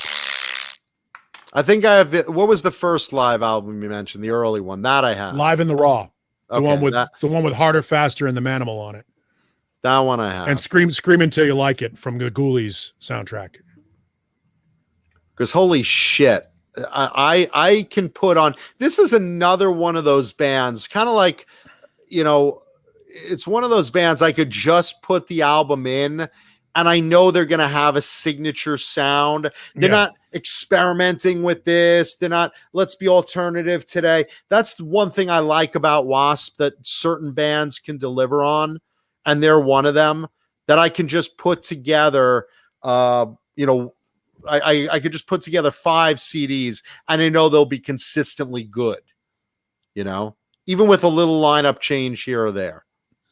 Yeah. I mean, that's the thing is Wasp is, unfortunately, it's Blackie's project. And that's kind of why it fell apart, because he had a good thing going. Remember, Stephen Riley from LA Guns was the original drummer. Well, not the original drummer, it was a guy named Tony Richards. And then Stephen Riley was in Wasp during the first couple of tours. He was then replaced by Frankie Benali, who was then replaced by Stet Howland, who's a guy from Vermont. And Stet was in the band for a long time, and then he got sick and left. I have no idea who's in Wasp outside of Blackie right now. Couldn't care less, because it's Blackie's band. It's Blackie's band. The problem with it being Blackie's band is that guys like Chris Holmes, who's very talented and brings that chemistry and sort of, like we've talked about before, lead singer, guitar player. There's got to be that balance of creativity and on stage and sort of that thing. Blackie has run all of those guys out of the band. And Chris is doing his own solo stuff. Chris is doing his own solo stuff. And I would love to see him back with Wasp. I would too. I saw the Chris solo record and I passed on it. And I don't know why. I kind of regret it. I should have grabbed it. It just came out recently. And it's obviously it's available in Europe and Japan. It's a little easier to find than here. Next time I see it, I'll probably grab it. There was one song he did, and this one's like as much a mystery to me as what the fuck happened to his Trans Am. It was like some song he did. I think he did it with his wife. And they were just kind of going back and forth in this song. It was almost like kind of a jokey song, but I don't think it was. No, newish. Like, I guess this was maybe, I don't know, 8 years ago, something like that. See, I passed on the Randy Piper record too, which Chris is on. I should have got it. Animal was the name of the band. I'm trying to remember what the song was. It was like one of those, and there's a video on it. It's like, let's see. I'm gonna just look on YouTube real quick. Even though we're on YouTube, I have the technology. Which is interesting. What I liked was there was going to be a second band that was going to be WASP. It was Where Angels Suffer, and it was Randy Piper on the band as the guitar player. So it was supposed to be Randy and a guy named Steve Unger, who was in Metal Church, and Chris, and I can't remember the other guy's name, and Stet Howland, who was in Wasp at one point. And there's it's sort of a weird thing. All the other guys that were in Wasp are so pissed at Blackie that they want to create an alternate version of Wasp just to fuck with him. And meanwhile, how childish is that? Wasp is a footnote. The only people that give a shit about Wasp are the two people talking about it right now. I don't care at all. Yeah, nobody gives a shit about Wasp. You know what I mean? Like if Wasp played here in town, they couldn't draw 200 people. No. But for whatever reason, the guys that were in Wasp, it's like they have such a vendetta. Wait, where is that? Well, the people that really wow, some of this wasp ass pussy. I'm trying to find it and I can't. John Biel. Chris did some song with I believe it was his wife, and it kind of made me scratch my head in confusion. I didn't know what the hell it was. It wasn't like this recent, like again, 8 years, 10 years ago, maybe. I forgot what it was, and I love his wife. Just not as a co-singer. It really wasn't Music good. says Rick Fox came up with the name Wasp, but Blackie discredits him. It's easy to discredit Rick Fox because he's a douche. Douchebag. One thing about Rick Fox is Rick Fox likes to point out that he was in all of these great LA bands, and yet he's never made it. Like he was in a band called Sin. Anybody ever heard of them? Nope. He was allegedly in Wasp. He was in Wasp before they were signed. It's like being Pete Best. Ooh. You know what I mean? Although I'm sorry that I made a Pete Best reference when related to Wasp, because Pete Best is a bigger star than anything Wasp has ever done. Right now, Blackie's rubbing his temple. I wish I could be Pete Best. Everyone loves him. Everyone knows him. It's one of those things. I mean, Blackie is a super talented guy. He's his own worst enemy, obviously. And Wasp is a fantastic band. Or was a fantastic band. They haven't done anything in a while. Here's the thing, about halfway through their career, Blackie found God and disavowed all the early stuff in their career, which is the best stuff of their career. Yeah, there's nothing like a buzzsaw codpiece while your legs are on fire. I mean, can't argue with that. Yeah, Rick Fox was in Steeler too. Well, there's something to brag about. Yeah, that's the other thing. Rick Fox, every band that Rick Fox was in would go on to be great. Not while he was in it. Just afterwards. Just after he would leave the band. Rick Fox is like the guy that is on your football team that gets traded to another team, and the next year your football team wins the Super Bowl. And then he says, "Yeah, I used to be a New I was England on Patriot." that team. Yeah. Oh, you were one of the Patriots? Yeah. Oh, what years? Right before they, became big and stuff with the Super Bowl stuff and all that, but It's I was funny. there. I was there at the beginning. They all had to me. I had an old general manager when I worked on a station called WMFS in Memphis, and I was doing afternoons, and we were the Howard Stern station, and I was the afternoon guy. So I was basically the live, the biggest live day part on the radio station, because we got Howard Stern in from satellite from New York. And the general manager fucking hated me. She hated me. And then when I went on to be successful at other radio stations, she'd be like, "Oh, he used to work here. He used to work here. We made Neanderthal the success he is today. I remember when he worked. He started out here. We taught him the ropes, and it's such bullshit. It's the Rick Fox excuse. We polished him like a dickhead. Yeah, Rick Fox is that guy. He's what we call a used to. I used to be in that band. I used to be somebody. You were never anybody. He hates me, by the way. Rick Fox hates me for just this reason, because I'm like, "Hey man, you've been in a lot of great bands. What happened?" And he's like, "Fuck you." I'm like, "No, man. I want to know why." Because he's a bass player. And Lord knows that in the 80s, if you were a decent bass player, there should have been a band for you. Bass players, a decent bass player it's still a bitch to find, because nobody wants to play bass. Everybody wants to be a guitar player. Except Gene Simmons. Even Gene Simmons wanted to be a guitar player, but he realized he wasn't that good. He's not that great a bass player either. But never has a man been so successful with such little talent. He's a great example of perseverance. And there's hope for me. And work ethic. Gene Simmons' work ethic. And by the way, phenomenal songwriter.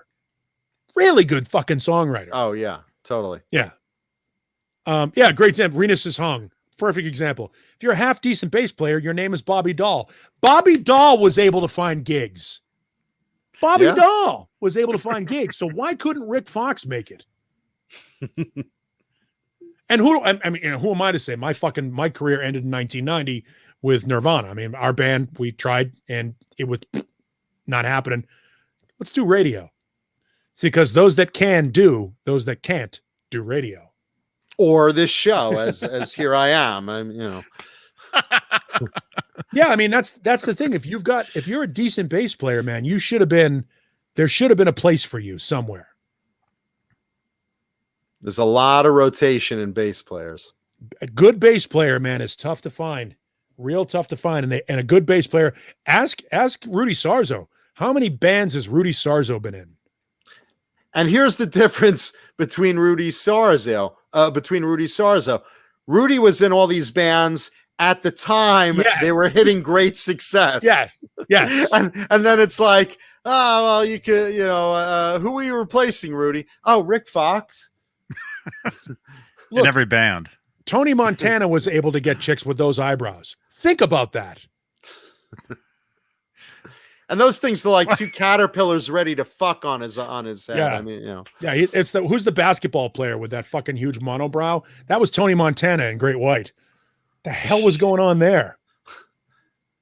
And Jerry Dixon also has a set of heavy-handed eyebrows, sort of like Eugene Levy. Oh yeah, don't get me wrong. You're Stifler's brother. I have a couple of bushes going on here as well, but at least they're separated by this canyon between my nose. I need to shave my bush, but everything's falling off anyway. Ah, my groin. So we're at 9:00, and I have to go to work. I think it's time for a show and tell guitar. What do you say? You guys are going 4 hours tonight, I think. Less than 4. Oh, well, maybe we can't do 4 anymore. Maybe we'll do 3.5 because the podcast cuts off at 4. 3:59. So, gentlemen, have fun. It's night time. Never liked you, Paul. Never liked you. Fuck you. Bag of dicks. Nightmares. Bag of Hope dicks. you have nightmares. Hope you have nightmares. Hope you have nightmares. I can't wait to wake up tomorrow and find out that David Crosby's cock fell off. Wouldn't that be awesome? You'll be reading the news when you wake up. Would that not be fucking awesome if that worked out? Make me laugh my balls off. I'd be willing to laugh my balls off at that. I'd be like, I don't need these anymore. I've got everything I need. I'll bet if we got 100 likes on this video, if you hit the like button, we got 100. I'll bet David Crosby's penis will just blow apart tomorrow. Like a dandelion in the wind. Just, my penis. Meh, penis. Wasn't using it anyway. Just used it on lesbians. All right. Oh, God. Didn't use it on lesbians. Turkey baster. All right. Later. Have fun. I wish I could see the guitar, but I'm going to be asleep in about 15 minutes. Later. I'm sure you could see the rerun. Good night, buddy. The great Neanderthal, everybody.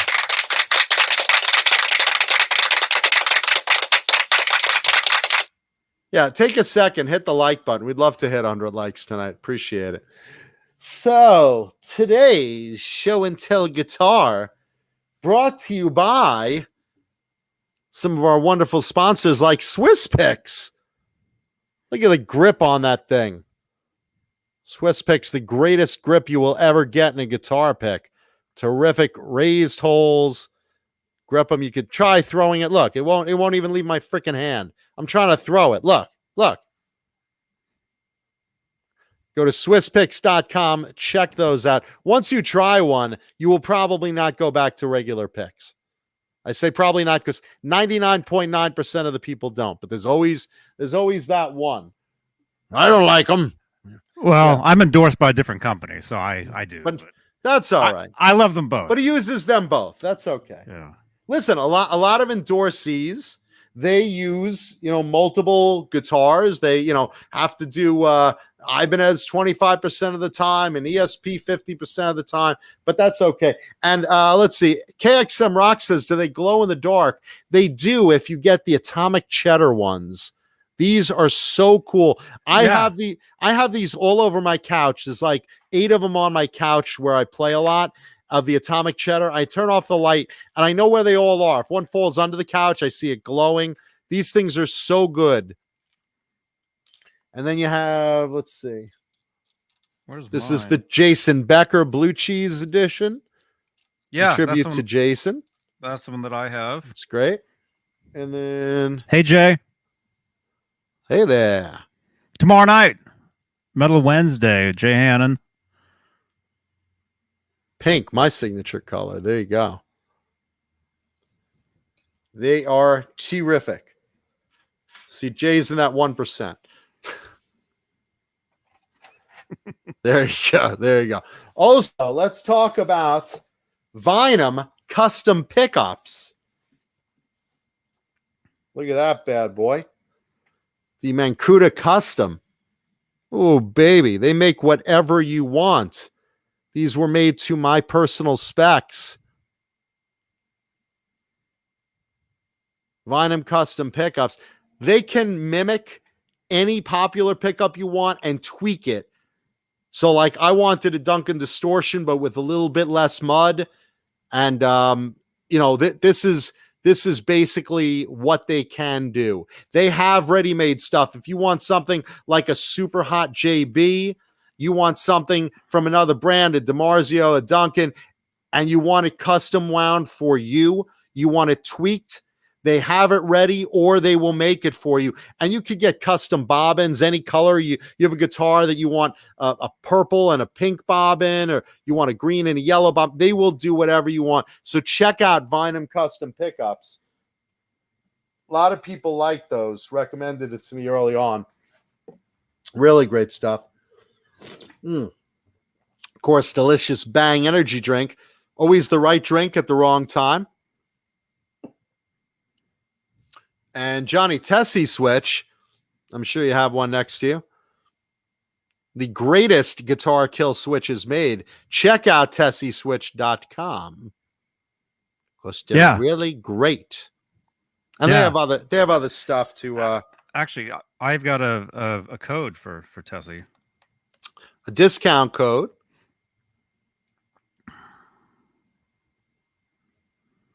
Nightbot, where are you?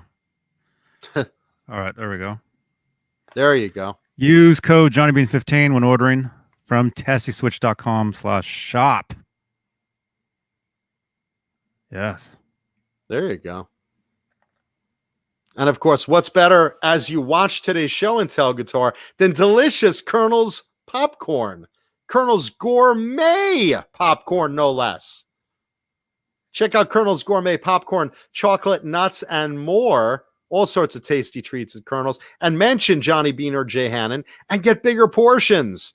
Holy shit. What's better as you sit in quarantine watching the show than to pig out? Life is good, boys and girls. Thank you, Colonels. Love you, Colonels. That's popcorn popping. It is. Fresh popcorn popping.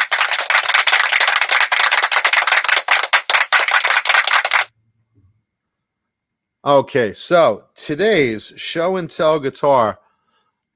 James Pregler wants to see the swimming pool bitch, which I do own, but that is not today's show and tell guitar. However, it has, hold on, boys and girls, it has a lot in common with the swimming pool bitch. For those that don't know, the swimming pool bitch is a famous early made custom shop BC Rich bitch 10, made with basically one particular piece of wood that's super quilted, and it's colored like a swimming pool. Well, today's guitar, also designed by the great Neil Moser, also very similar to the color of a swimming pool, not quite as quilted through and through as the swimming pool bitch, but ladies and gentlemen, today's show and tell guitar, look at that thing.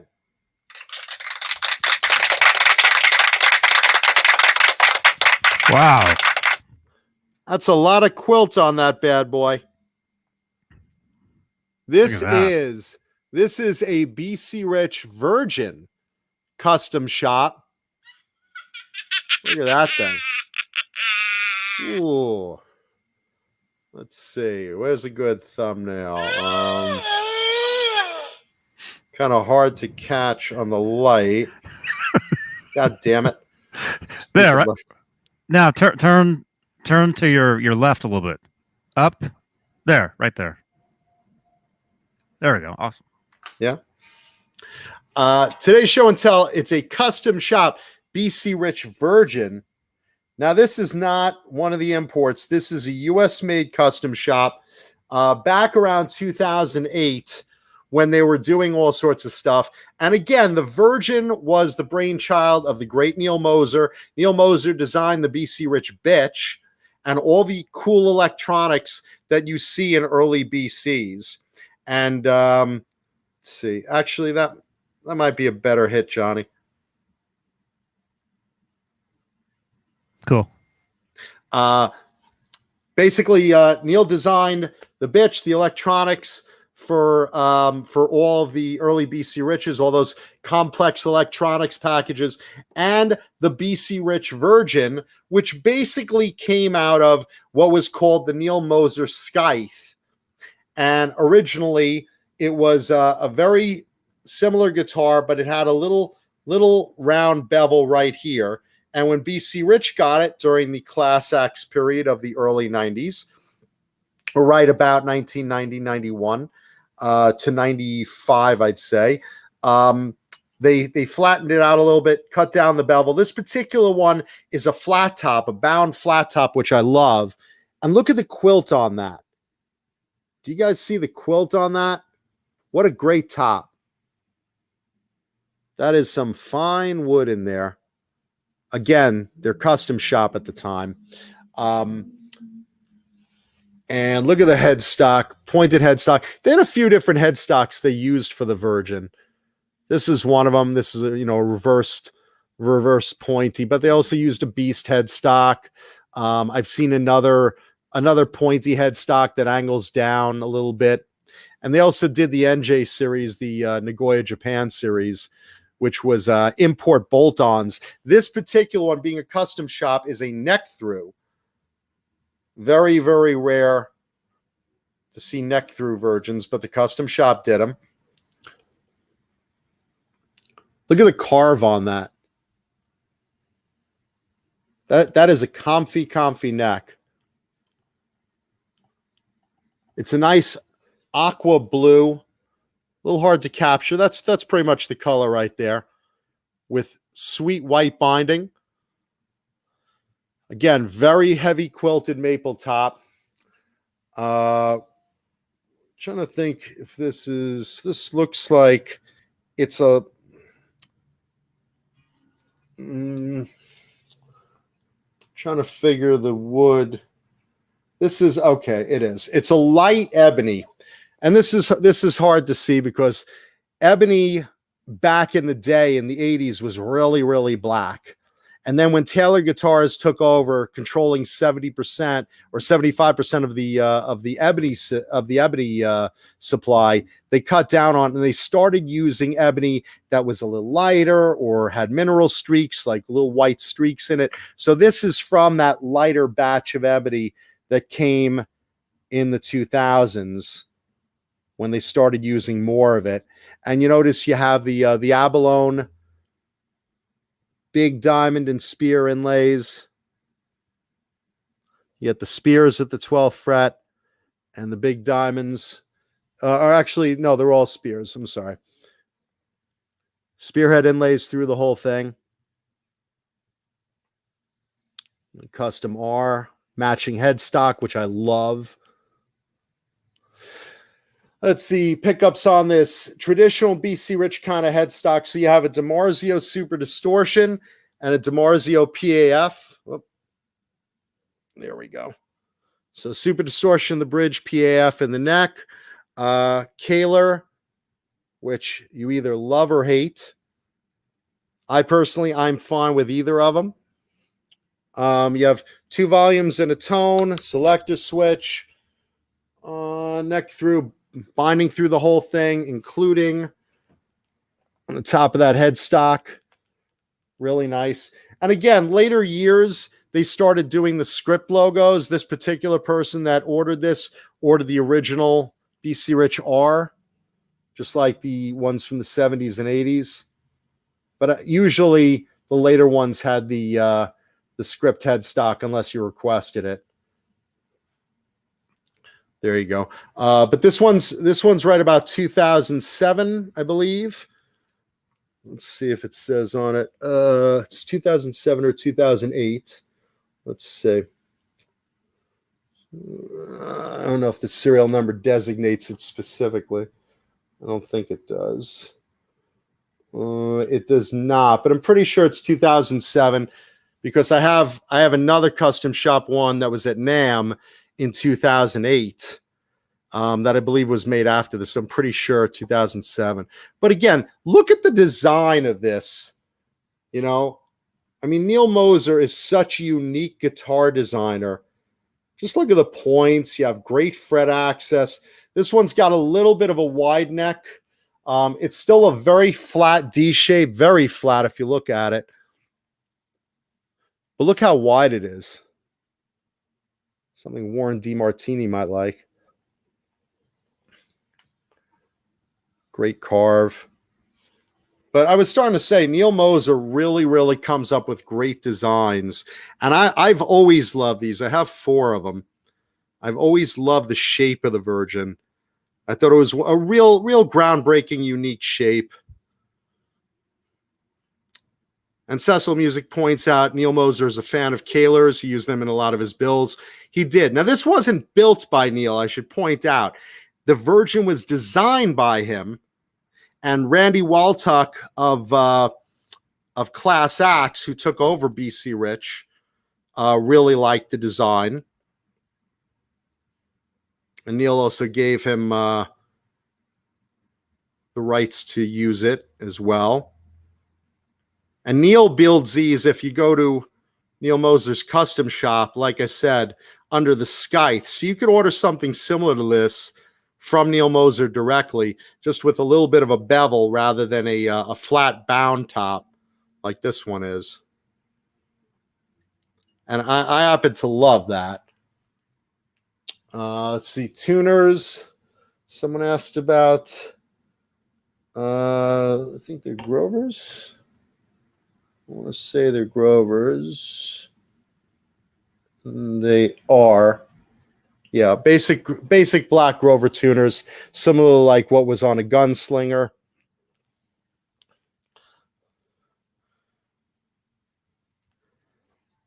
And the ad for this, when it first came out, was very controversial because they had an ad in magazines where a skeleton is in a bed with what looks like, you know, a groupie kind of girl, you know, rocked out, topless under a blanket, and her panties are on the bed. And the skeleton had a cherry in his mouth. And it said, "Can you pluck a virgin?" Or "Have you plucked a virgin yet?" So it was a play on the word virgin. And it was, you know, a lot of magazines were like, I don't know if we want to put that in there. But you saw it in, like, you know, Metal Edge and Circus and, you know, Guitar World and stuff like that. But that's the deal with this. So again, 2007 custom shop, BC Rich Virgin in. You can see the color better now. Look at that. Maybe we should go with that as a thumbnail, Johnny. All right, I'll grab that.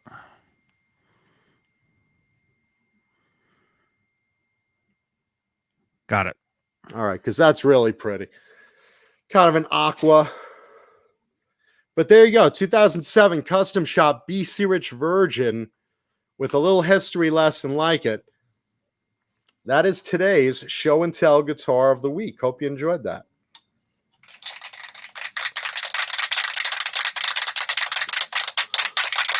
Hit the like button if you did. Let's get to some music news, Johnny. Let's see what we got.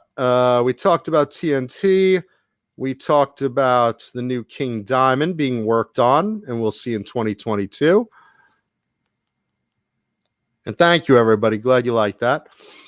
Let's see.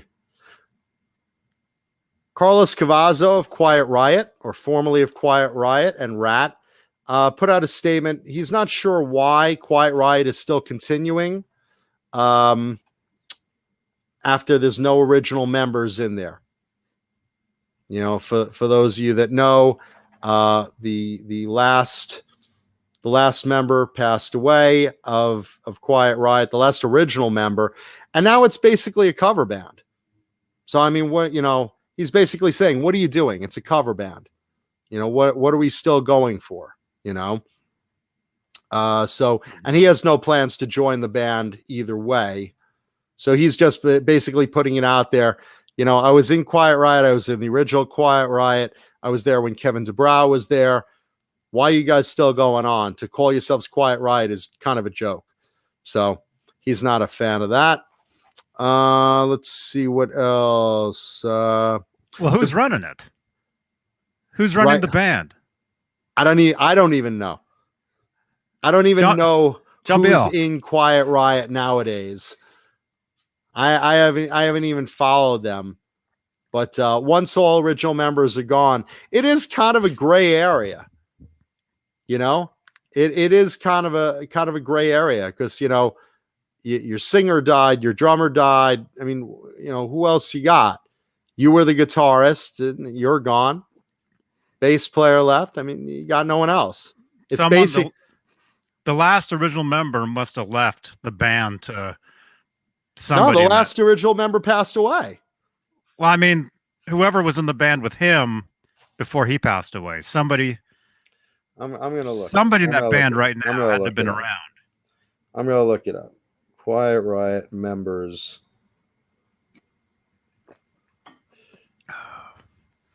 I'm just curious because basically Frankie Benali was the drummer. He was. We've talked about him on the show. When he passed away, that was it. That was the last original member. You had early on, you had Kevin Dubrow, who was the singer. He passed away. Randy Rhoads was the original guitarist. He left Tarazi and then passed away.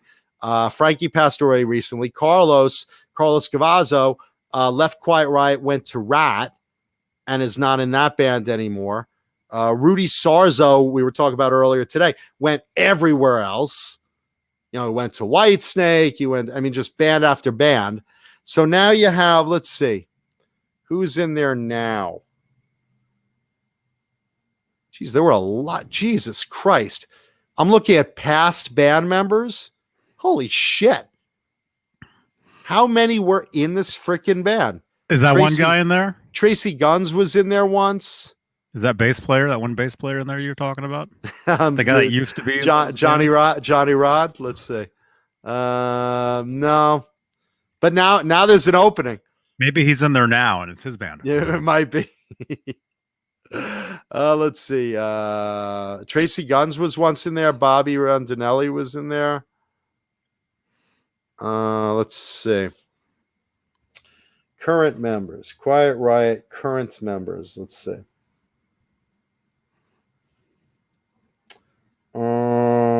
Okay. If you go to their Wikipedia.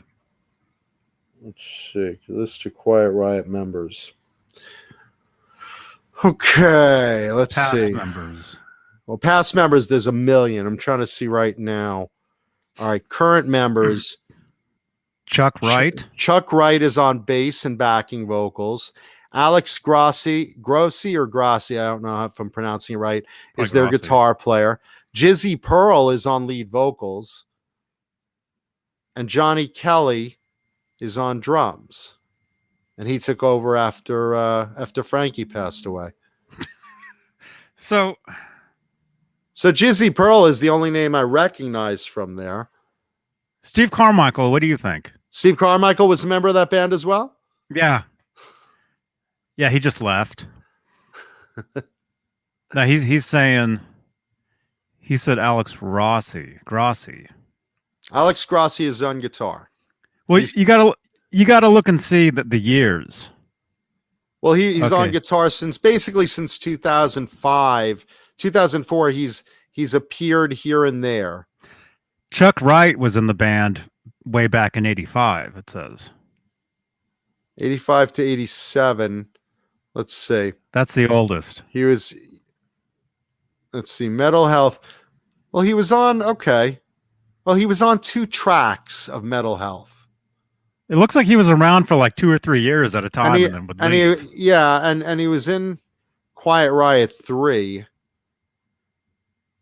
I don't know. He has some credibility, I'd say. I mean, not the same way, but I mean, I get what Carlos is saying, but I mean, Chuck Wright seems to have a little credibility there, that he, even if he only played studio on 2 tracks on Metal Health and he played on Quiet Riot 3, It looks like he did studio work, like for the first, on some early albums. I don't know. I would say Chuck has a little credibility there. Wouldn't you? Yeah. Well, Carlos disagrees. Remember, we saw him at NAMM. He walked right past us. Who, Carlos? Mm-hmm. Well, Carlos was in that NAMM jam. So, I mean, I saw him backstage over there when he was doing some Rat stuff too about that time, or he probably just left Rat, actually. Let's see.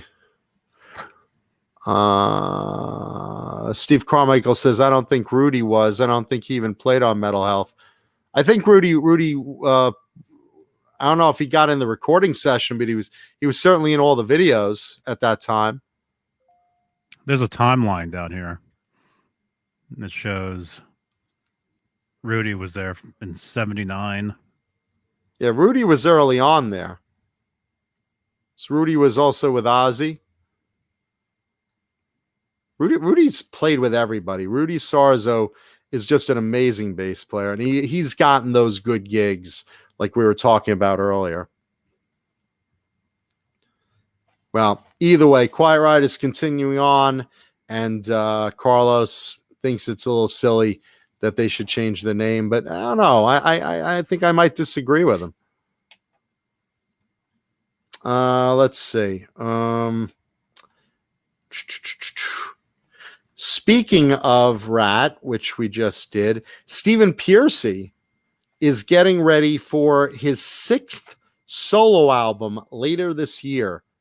Stephen Pearcy, the frontman of Rat, but he's done a couple of solo albums. I didn't even know he was up to 6. I thought he did like 3. That's how much I've paid attention to his solo gigs. And Pearcy's great, as far as like the frontman of Rat. I'm a big Rat fan, et cetera, et cetera. Obviously, I'd rather see him and Carlos and Warren and Bobby and all those guys reform Rat. And again, there is Rat right now, but it's not with Warren and it's not with Carlos. But Pearcy's on his 6th solo album right now, coming up later this year. 13 tracks, including the single Night Flight. What he did recently, also about 4 months ago, he released, you might have seen this, Johnny, a cover of Duran Duran's Girls on Film song. No. Did you catch that? You could catch it on YouTube. I don't really see it being anything great. I like Duran Duran's version better. I don't think is it like rocked up? I was about to say, I don't think he does a lot different. It sounds almost like a karaoke track, and nothing against Pearcy. I'm not trying to put him down on this.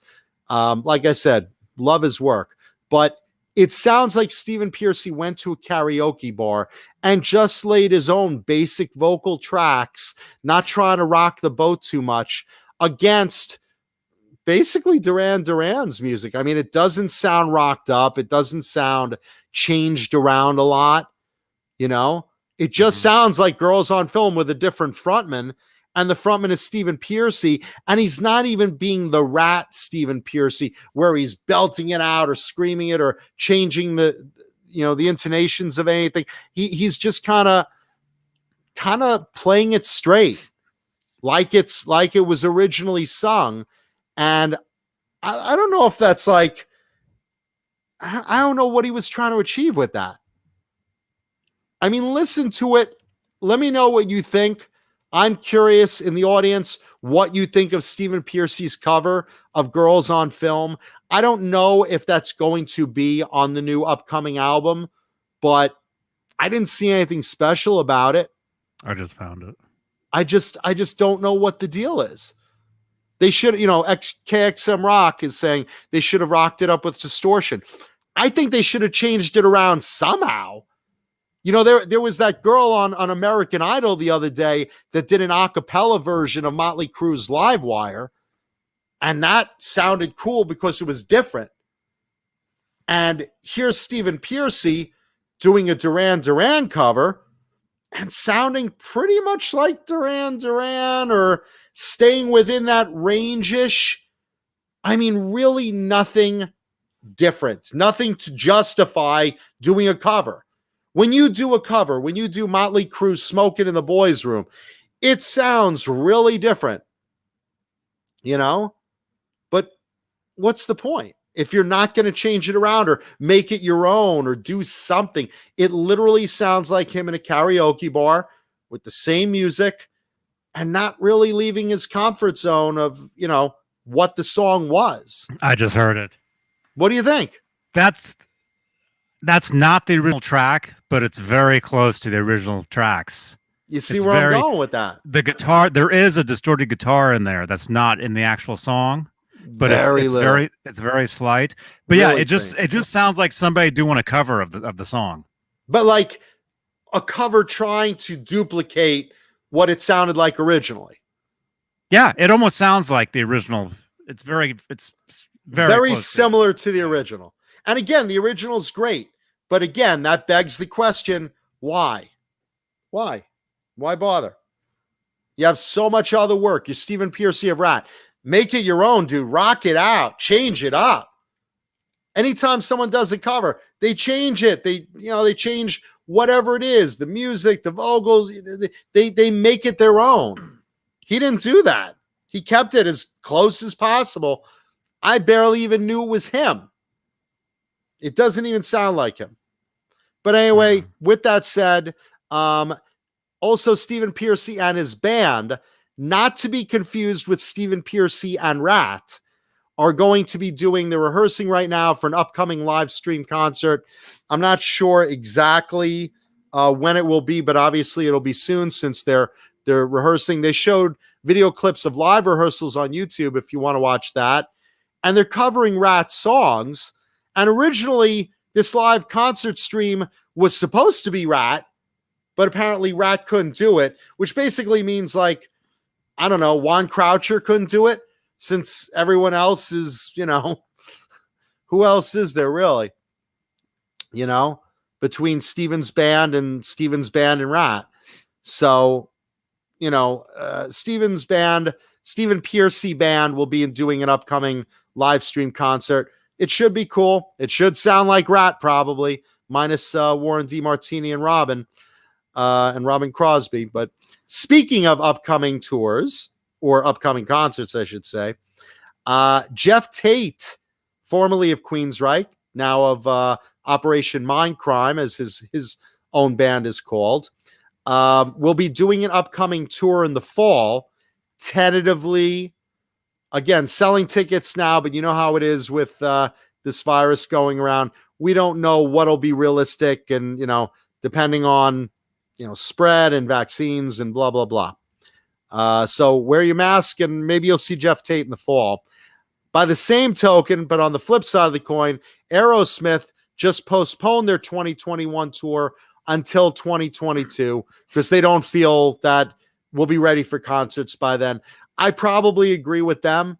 I think 2022 will be more ready for, or hopefully for, some concert events, even with partial stadiums or whatever way they're working it. But, these guys are up there in age. I don't blame them. I think they're doing the right thing. And, we'll see.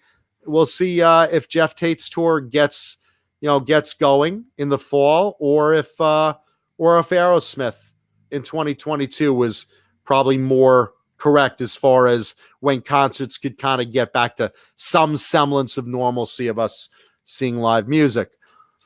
Let's see. Let's talk about what I consider one of the biggest stories of the week. Dave Mustaine. We were talking about Megadeth for the last few weeks.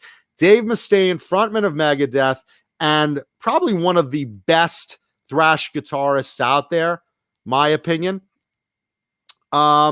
He dropped, if you remember, a few months ago, he dropped his endorsement with Beane, and he sold all his gear personally earlier in 2020. He's been with Beane since 2007. Previously, before that, he was an endorsee for Jackson. He was with Beane for about 13 years.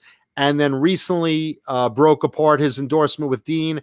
Now he is endorsed by Gibson, and he feels he chose Gibson based on a childhood memory of one of his first albums ever was The First Kiss Alive.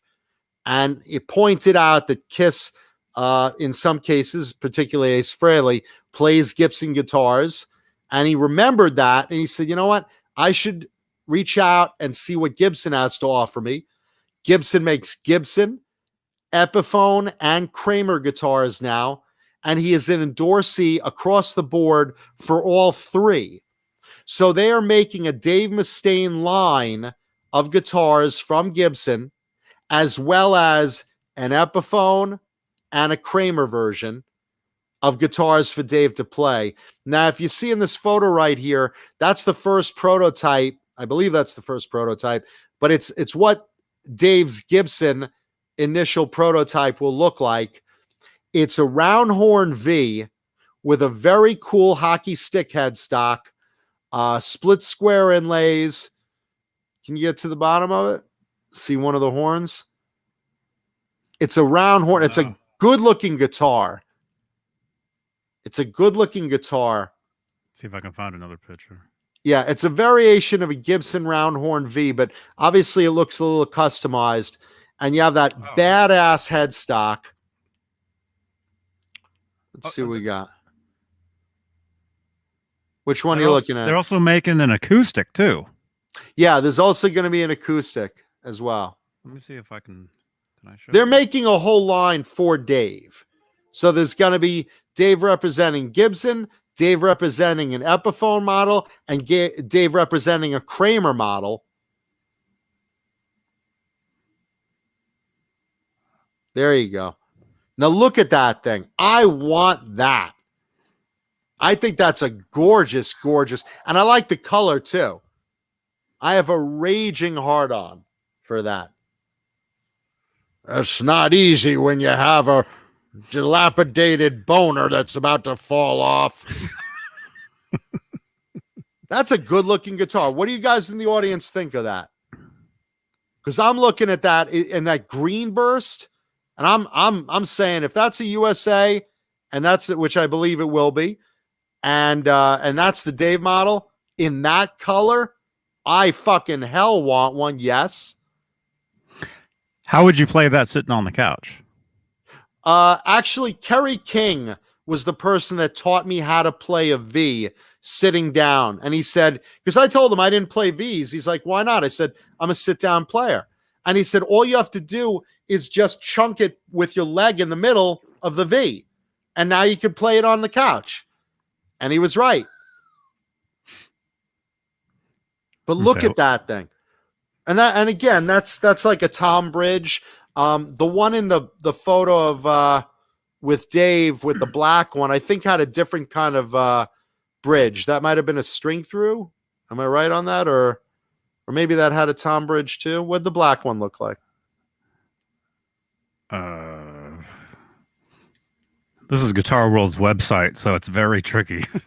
Okay. It's very hard to. Okay, yeah, that's a string through. That's a string through. Okay, yeah, so it's a little different, but I'm just looking at that green one, and I can work with a string through or a tom or whatever, but look at that color, that green burst, and I love that headstock.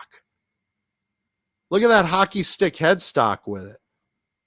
I am so in, and obviously I love Dave as a player and a writer, and, you know, Megadeth, you know I'm big fans of him, but look at that.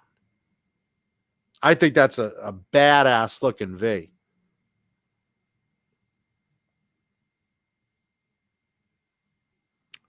Wow. It's almost like a Deane inlay. Yeah.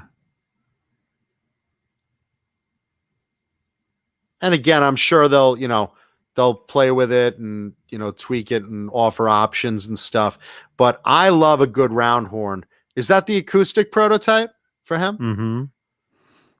Was there acoustic guitars in Megadeth? I don't remember him ever playing an acoustic. I don't know why. For his country song.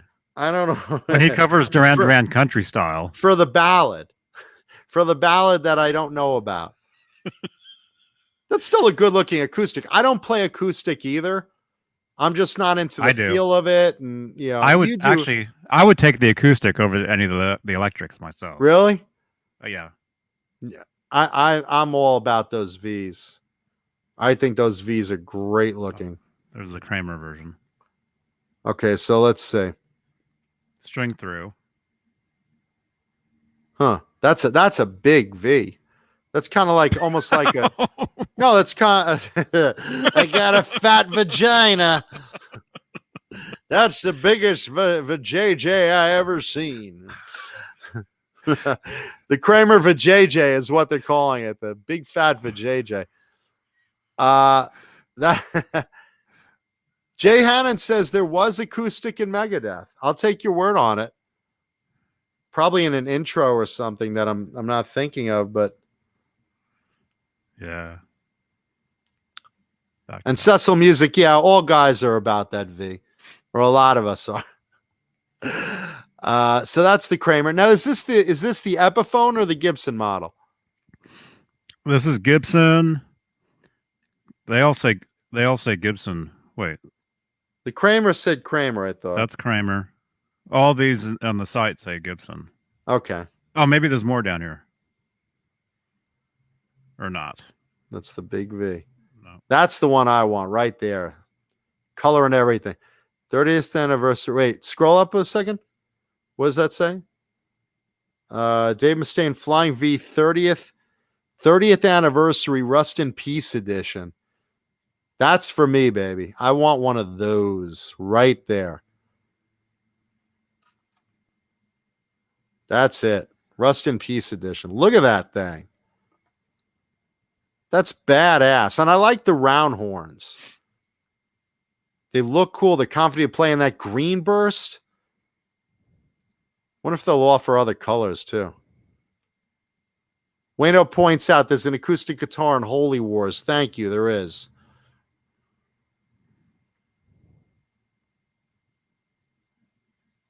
Thank you, Wayno. Jeff Davidson wants to know if it comes in pink. I like that green burst right there. I mean, I don't know if they're going to offer other colors, but just as it is, that thing looks really, really fun to play. Love the headstock. I'm totally in. I'm totally in. And again, I don't know what the I'm not really into the Kramer one. I don't know. Something about that one's just not thrilling me. I like Kramer as a brand. That particular V isn't thrilling me. I don't know what the deal with Epiphone will be, but I'm not very big into Epiphone guitars, as far as like imports and stuff like that. Was that you, Johnny? Was that you just burping right along? Burp? Yeah. Burping right along?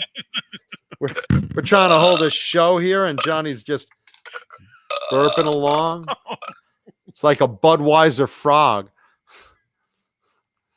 But as far as a Gibson, that round horn V, that has me at hello. That thing is sweet. Yeah, that one I'm in. That black one he's holding looks great too. That black one with the string through, that looks great too.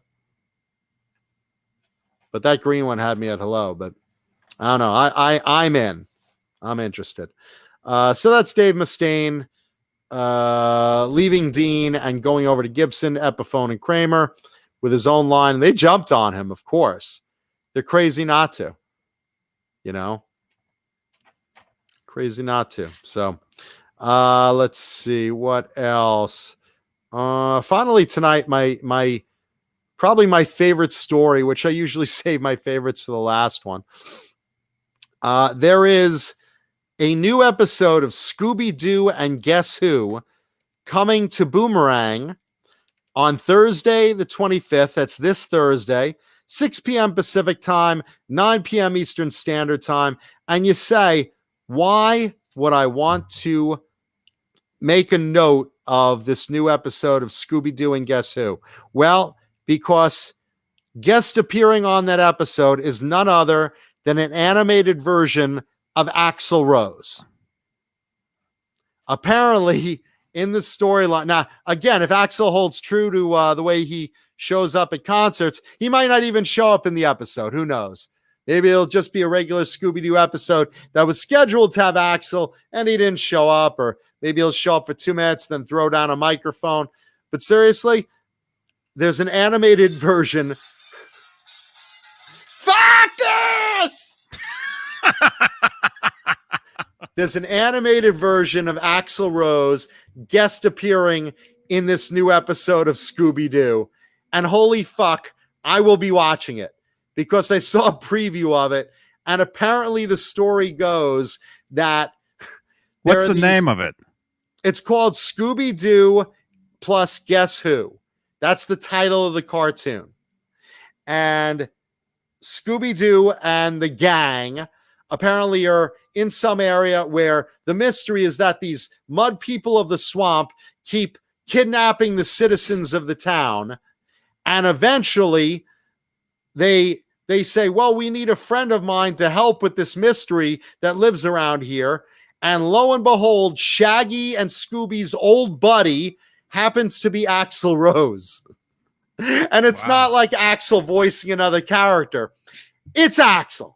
It's Axl. Just like in the 70s where you had, the new Scooby-Doo movies. And today's guest star, Scooby-Doo and the gang meet Laurel and Hardy, or Carol Burnett, or, Dabney Coleman, or you remember those, or Batman and Robin, or Phyllis Diller, or Don Knotts. Or, I see on these new ones too. They have guest stars. Yeah, well, this week's guest star is fucking Axl Rose. So I saw the clip preview, and apparently, Jeff Davidson, this is not a DVD. This is live, or not live, but it's broadcast on Boomerang Network this Thursday. Yeah. 6 p.m. Pacific, 9 p.m. Eastern Standard Time. I will absolutely be watching it. Scooby and the gang meet Axl Rose, and Axl turns out to be an old-time buddy of Shaggy and Scooby's. And he's like, we go back a ways. For years we've known Axl, Scoob. Yeah, Axl's our friend. Yeah, and they're buddies, old-time buddies, and the rest of the gang is like, oh my God, Shaggy, when you said we were meeting an old friend, we didn't know your old friend was Axl Rose of Guns N' Roses. And, they're slapping high fives, and we go back a ways, Scooby and Axl, so. Here it is, yeah. Yeah, so it is him. It's absolutely, it's him playing him. So, apparently, he's there to solve the mystery. The rest of the gang gets kidnapped by these swamp monsters, and eventually it just gets down to be Axl, Scooby, and Shaggy for most of the episode solving this mystery. So if you could fucking believe it, Axl Rose is on Scooby-Doo this week. And I don't know, man. I don't know how this came to be, but I want to kiss the person that developed this episode. Yeah, somebody paid somebody. I have a feeling Axl paid them. Hey, it's always been my dream to be with Scoob and the gang. Well, I guess we can make that happen. Damn straight, because I'm Axl fucking Rose. Suck on a Scooby snack, motherfucker! Oh my God. Yeah, I'm very excited to see this. I'm very excited to see Axl Rose on Scooby-Doo this week. It should be hilarity at its finest. Wow. And it says it's free, too. It says Boomerang. Oh, free. No, it's Boomerang. It's Boomerang. It's a regular cable network. Well, I don't have regular TV, so I've never heard of it. But I dude, saw in the listing, it says it's free, though. The cartoon Axl looks like 100 times better than the real life Axl. I mean, look at it. Look at him. He's fit and trim and happy and clear, clear-eyed and bright-eyed and bushy-tailed. That Axl looks great. I hope Scooby humps his leg. Oh, I'm gonna eat. Oh, Scooby-Dooby-Doo. That's just great. I just love that. So Axl's gonna help solve the mystery with his old buddies, Shaggy and Scooby. I love that. Yeah, and Rena says next week is Scooby-Doo meets Ron Jeremy. Hey, gang, my big wang will help solve this mystery.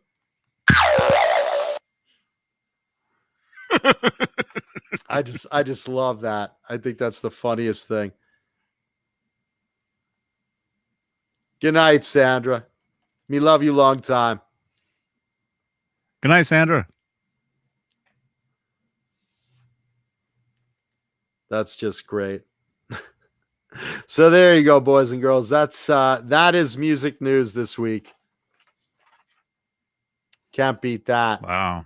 Well, you can beat that if you have a David Crosby voodoo doll. Who loves that? Stupid idea. My boner hurts. My boner hurts. Love it.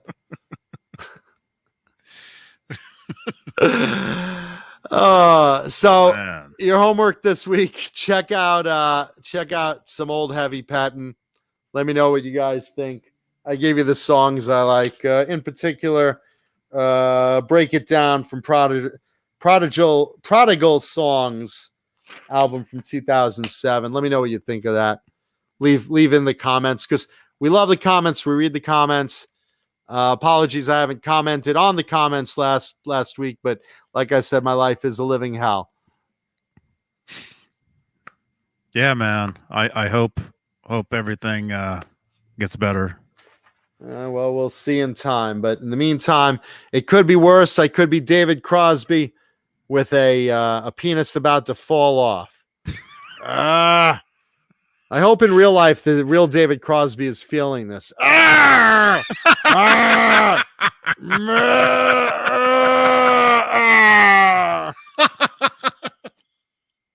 Wouldn't that be funny if David Crosby is on the couch right now, just like watching some TV show and stupid shit. Somebody make that into a GIF.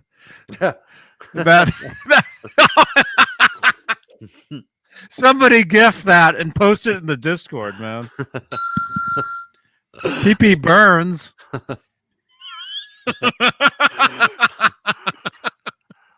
Something's happening. My penis just slid down my pants leg. What the hell? Yuck.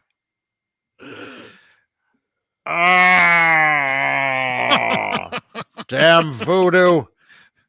Damn penis voodoo. Wow. There you go. Thank you very much, Jesus Rapesman. That was terrific. Anyway, hit the like button, leave comments, say prayers for my mother. If you're watching, Mom, I know you are. I love you. Yes. Yeah. And if anyone wants to send anything for myself or my mother, right now we're going with Amazon and just Amazon credit to my email, which is johnmancuda@aol.com. Or you can hit me up on Facebook, Jonathan Mancuda on Facebook. So there you go. Now, if you want to send something in person, send it to Johnny, and Johnny will forward it to me. Yeah. There you go. Just like this wonderful voodoo doll. I didn't even know that's what that was. I mean, I had no fun. I'm thinking it's a guitar pick, some celebrity guitar pick, or some little device for my guitar, something like that. But this shows me. Torg, tell me if this blister is growing. Gangrene on my shaft is what I got going on. Damn it. Poor David Crosby. Fuck you if you're listening. I didn't even know what it was. I knew it was a little doll of him, but I didn't realize it was what it was because I looked at it. Oh, I kept it wrapped up. I just looked at it real quick just to make sure it wasn't illegal. And see if it was something Johnny wanted. And then mailed Johnny's it like, off. I don't understand, John. I didn't get that vintage Floyd Rose German stainless steel trem. I nothing arrived. No. Guitar? No one sent you a guitar, John. No, nothing. Oh, yeah. This wasn't in that package too. Yeah, exactly. Johnny's like, there's a Guitar Center gift card here.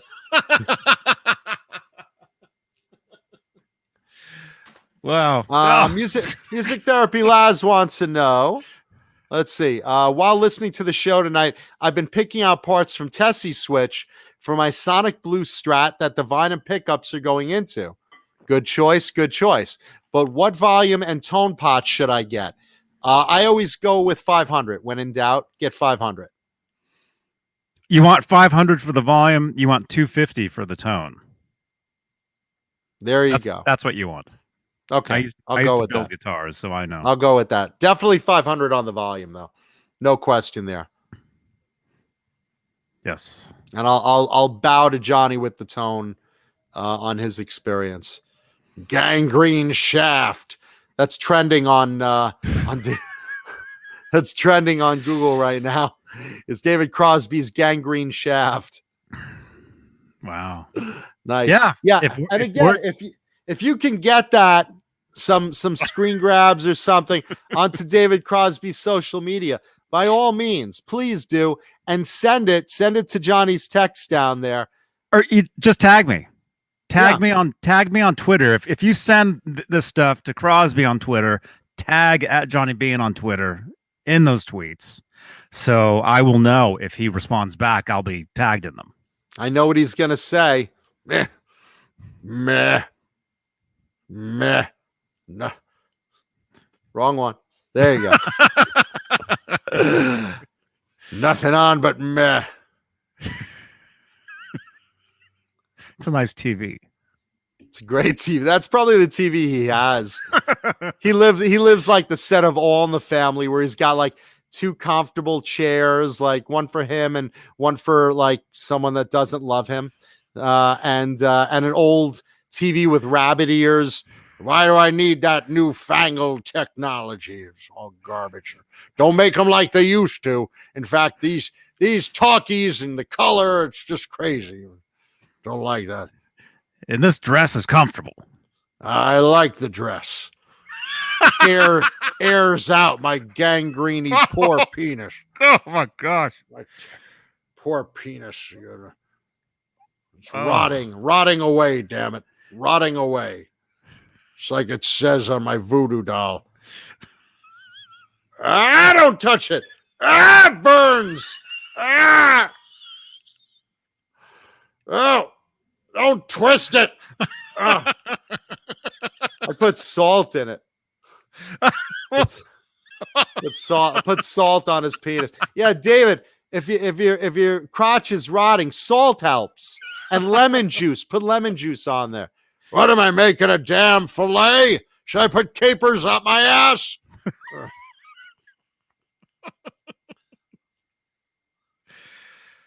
Oh. Yeah, David Crosby he does have hair. It's making a beeline for his neckline, but he does have hair. It's just in the, not in the front. I don't, damn, look like Dungeon Master from that damn cartoon.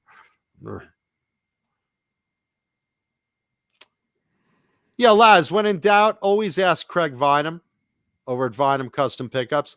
He'll never steer you wrong. Mm-hmm. He'll tell you what to do. Definitely. There I am. Look at this.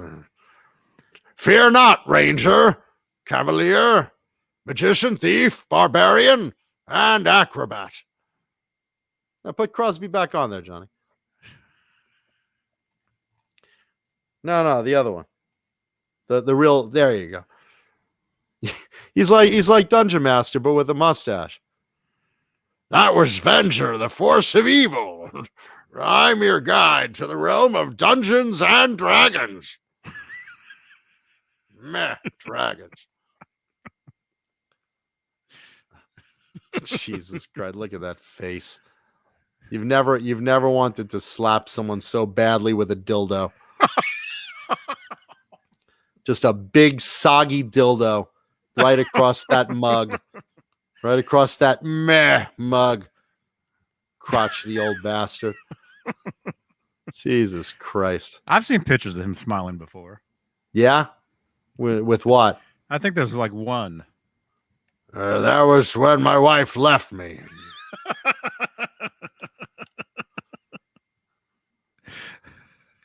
That was when our concert was over, so I don't have to see these damn fans.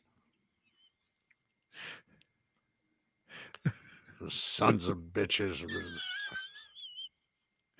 I swear he's like a dark version of Wilford Brimley. Wilford we all loved and missed, and yet here he is alive.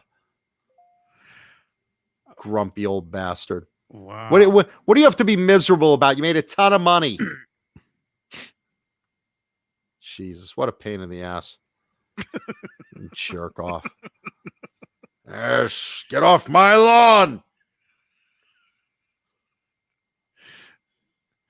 Wow. When you need a surrogate father, I've got the best sperm in the business.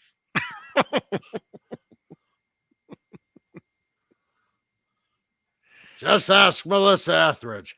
She got a baster full of it. Wow. Oh boy. Never seen so. There he is. There's our happy guy. Screw you, Mancuda. Voodoo doll.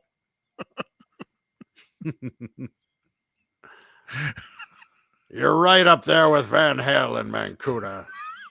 Not relevant, not good, meh. Stupid guitar players. Well, he plays Jeez. guitar. Yeah, he sure does. Hey, I listen. I wish I had his guitar playing talent. I'm just glad I don't have his crotchety, curmudgeony bitchiness. The IRS took all my cocaine. Yeah, at least he's elegant when he gives you the finger. He's got his pinky raised. Queen of England showed me that one. That's his cocaine pinky. Yeah, always ready to take a dip. Oh no, There. Ben Tom, you tagged us on Instagram?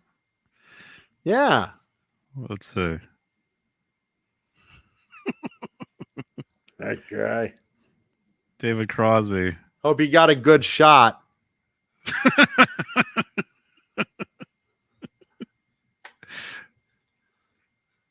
you see it? Let's see. I don't think you could even. You know what's funny? He's got to look at that photo and say, Is that a doll of me? Oh, that must be cute. he's not realizing what's going on. Send one of the spotlight shots of me playing with his sticking a pin in his crotch,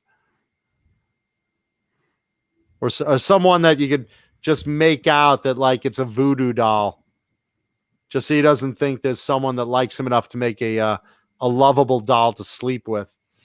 I'm a cuddly teddy bear. They're making dolls of me. I want a piece of that license. There, son of a bitch. There you go. Send in the hookers. Wow. That's just great. That's great. Man. Thank you, Ben Tom. There I am with an old stogie. It's the old fogey and his stogie. Look at that. What a dick. What a dick. Just an outright dick. Jesus Christ. Dude, if you had 1% of the class Eddie Van Halen had. Look at that. What is it? Was he smoking? It's like he's smoking a cock. Look at the size of that stogie. Really, look how big that cigar is. It's like a fucking ear of corn. I'm practicing my deep throat. for my glory hole world tour. Oh my gosh, where are we? Oh, okay. I give away lifesavers one by one on Halloween. Ratty kids, ragamuffins. Ah, Let's thank you to our channel members. The folks that keep us going, and we love them and support them, and they support us. Hal Face, John Moronic, James Gum, Hillary Lewis, Jim Nicholas, Mr. BHP Jr., 802 Blues, Frag 5150, Pal Guitars, Dan Halen, Frank Corcoran, Ben Tom, Jeff T, R2R3 Locking Nut, Robot Master Switch, Six Chicks 71, Rick Green, Thomas Santiago, Voodoo Child SJ, Brian Spalding, Fender Guru, Music Therapy Laz, Ghost BC Rich, 5150 TV, Jimmy Ray Hawkins, Hugh Caldwell, Crosby is a dildo fucker. I wonder if that's David. Jesus Rapes Me. Thank you again for the Voodoo doll. Randy Price and Steve Carmichael. Steve Carmichael. Look at that. Ben Tom says, I tagged the official David Crosby Instagram and titled it, Meh, David Crosby Voodoo doll. Yeah. That's awesome. That's awesome. That's awesome. Thank you also to our channel members, Charles Green, Fruitcake Tony, Michael the Captain Smith, David Ennis, Mike Neese, Richard Poole, Linny Lou and Mary, Gargets Entertainment, Kurt 5150, Susan Silvestri, who just friended me on Facebook recently, Mickey Settlemeyer, Joe Christian, Nicole Mrazek, Sean Bolland, Wayno, Stephen Franklin, Will Starr, R. Habs, KXM Rock, David Shea Gomery, Bozique, Crazy Cook 678, Carol Hatcher, False Flag, Margaret Scranton, Sean Silas, Julia Baldessari, and Jarhead Rock. Awesome. Let's also not forget tomorrow is Metal Wednesday with the great Jay Hannon of Gizmachi and Boner Jams as they go through with their guest producer. What's his name? John Bell. Mark John BL. Terrific name. Anyway, just watch it. It's a great night of TV. Why not? Where is it? Yeah, the video is already sitting there. So you guys, you can go and leave a thumbs up on the video already. Yeah, Mark Lewis. Mark Lewis. There you go. Producer Mark Lewis. Also worked on the new Gizmachi album, right? Yeah. Did he mix Jay's album? Yeah. Yep. So check that out. Mixed it. Yeah. Check that out. And let's see. Of course, wear a mask, wash your hands. Please be safe out there. I just had 2 more very close friends now suffering with this fucking virus. So it's killing me. And again, please, prayers for my mother. What's going on in our life. If you could squeeze me in there also, that would be great.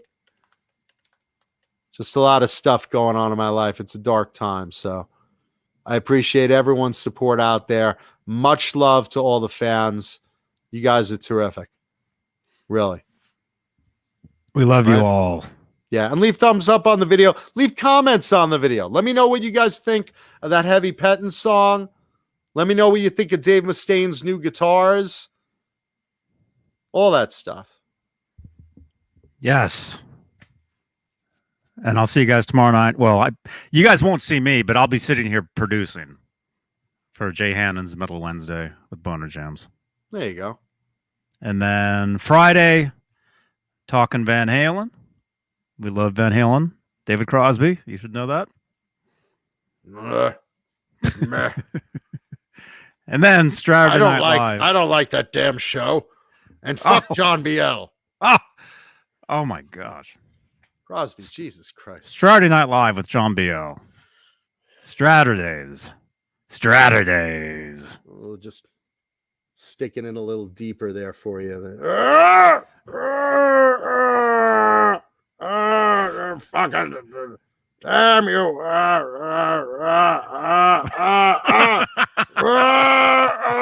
It's like you're jerking me off, but my dick's pulling off.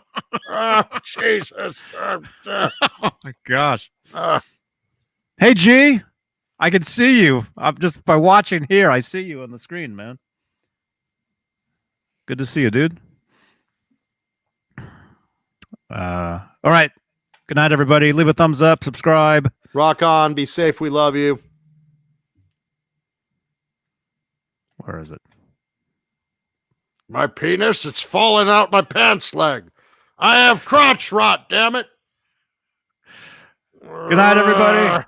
Not really for me, it wasn't. All right. I'll see you guys later. Good night, everyone. Rock on. Johnny Beane TV. Love you.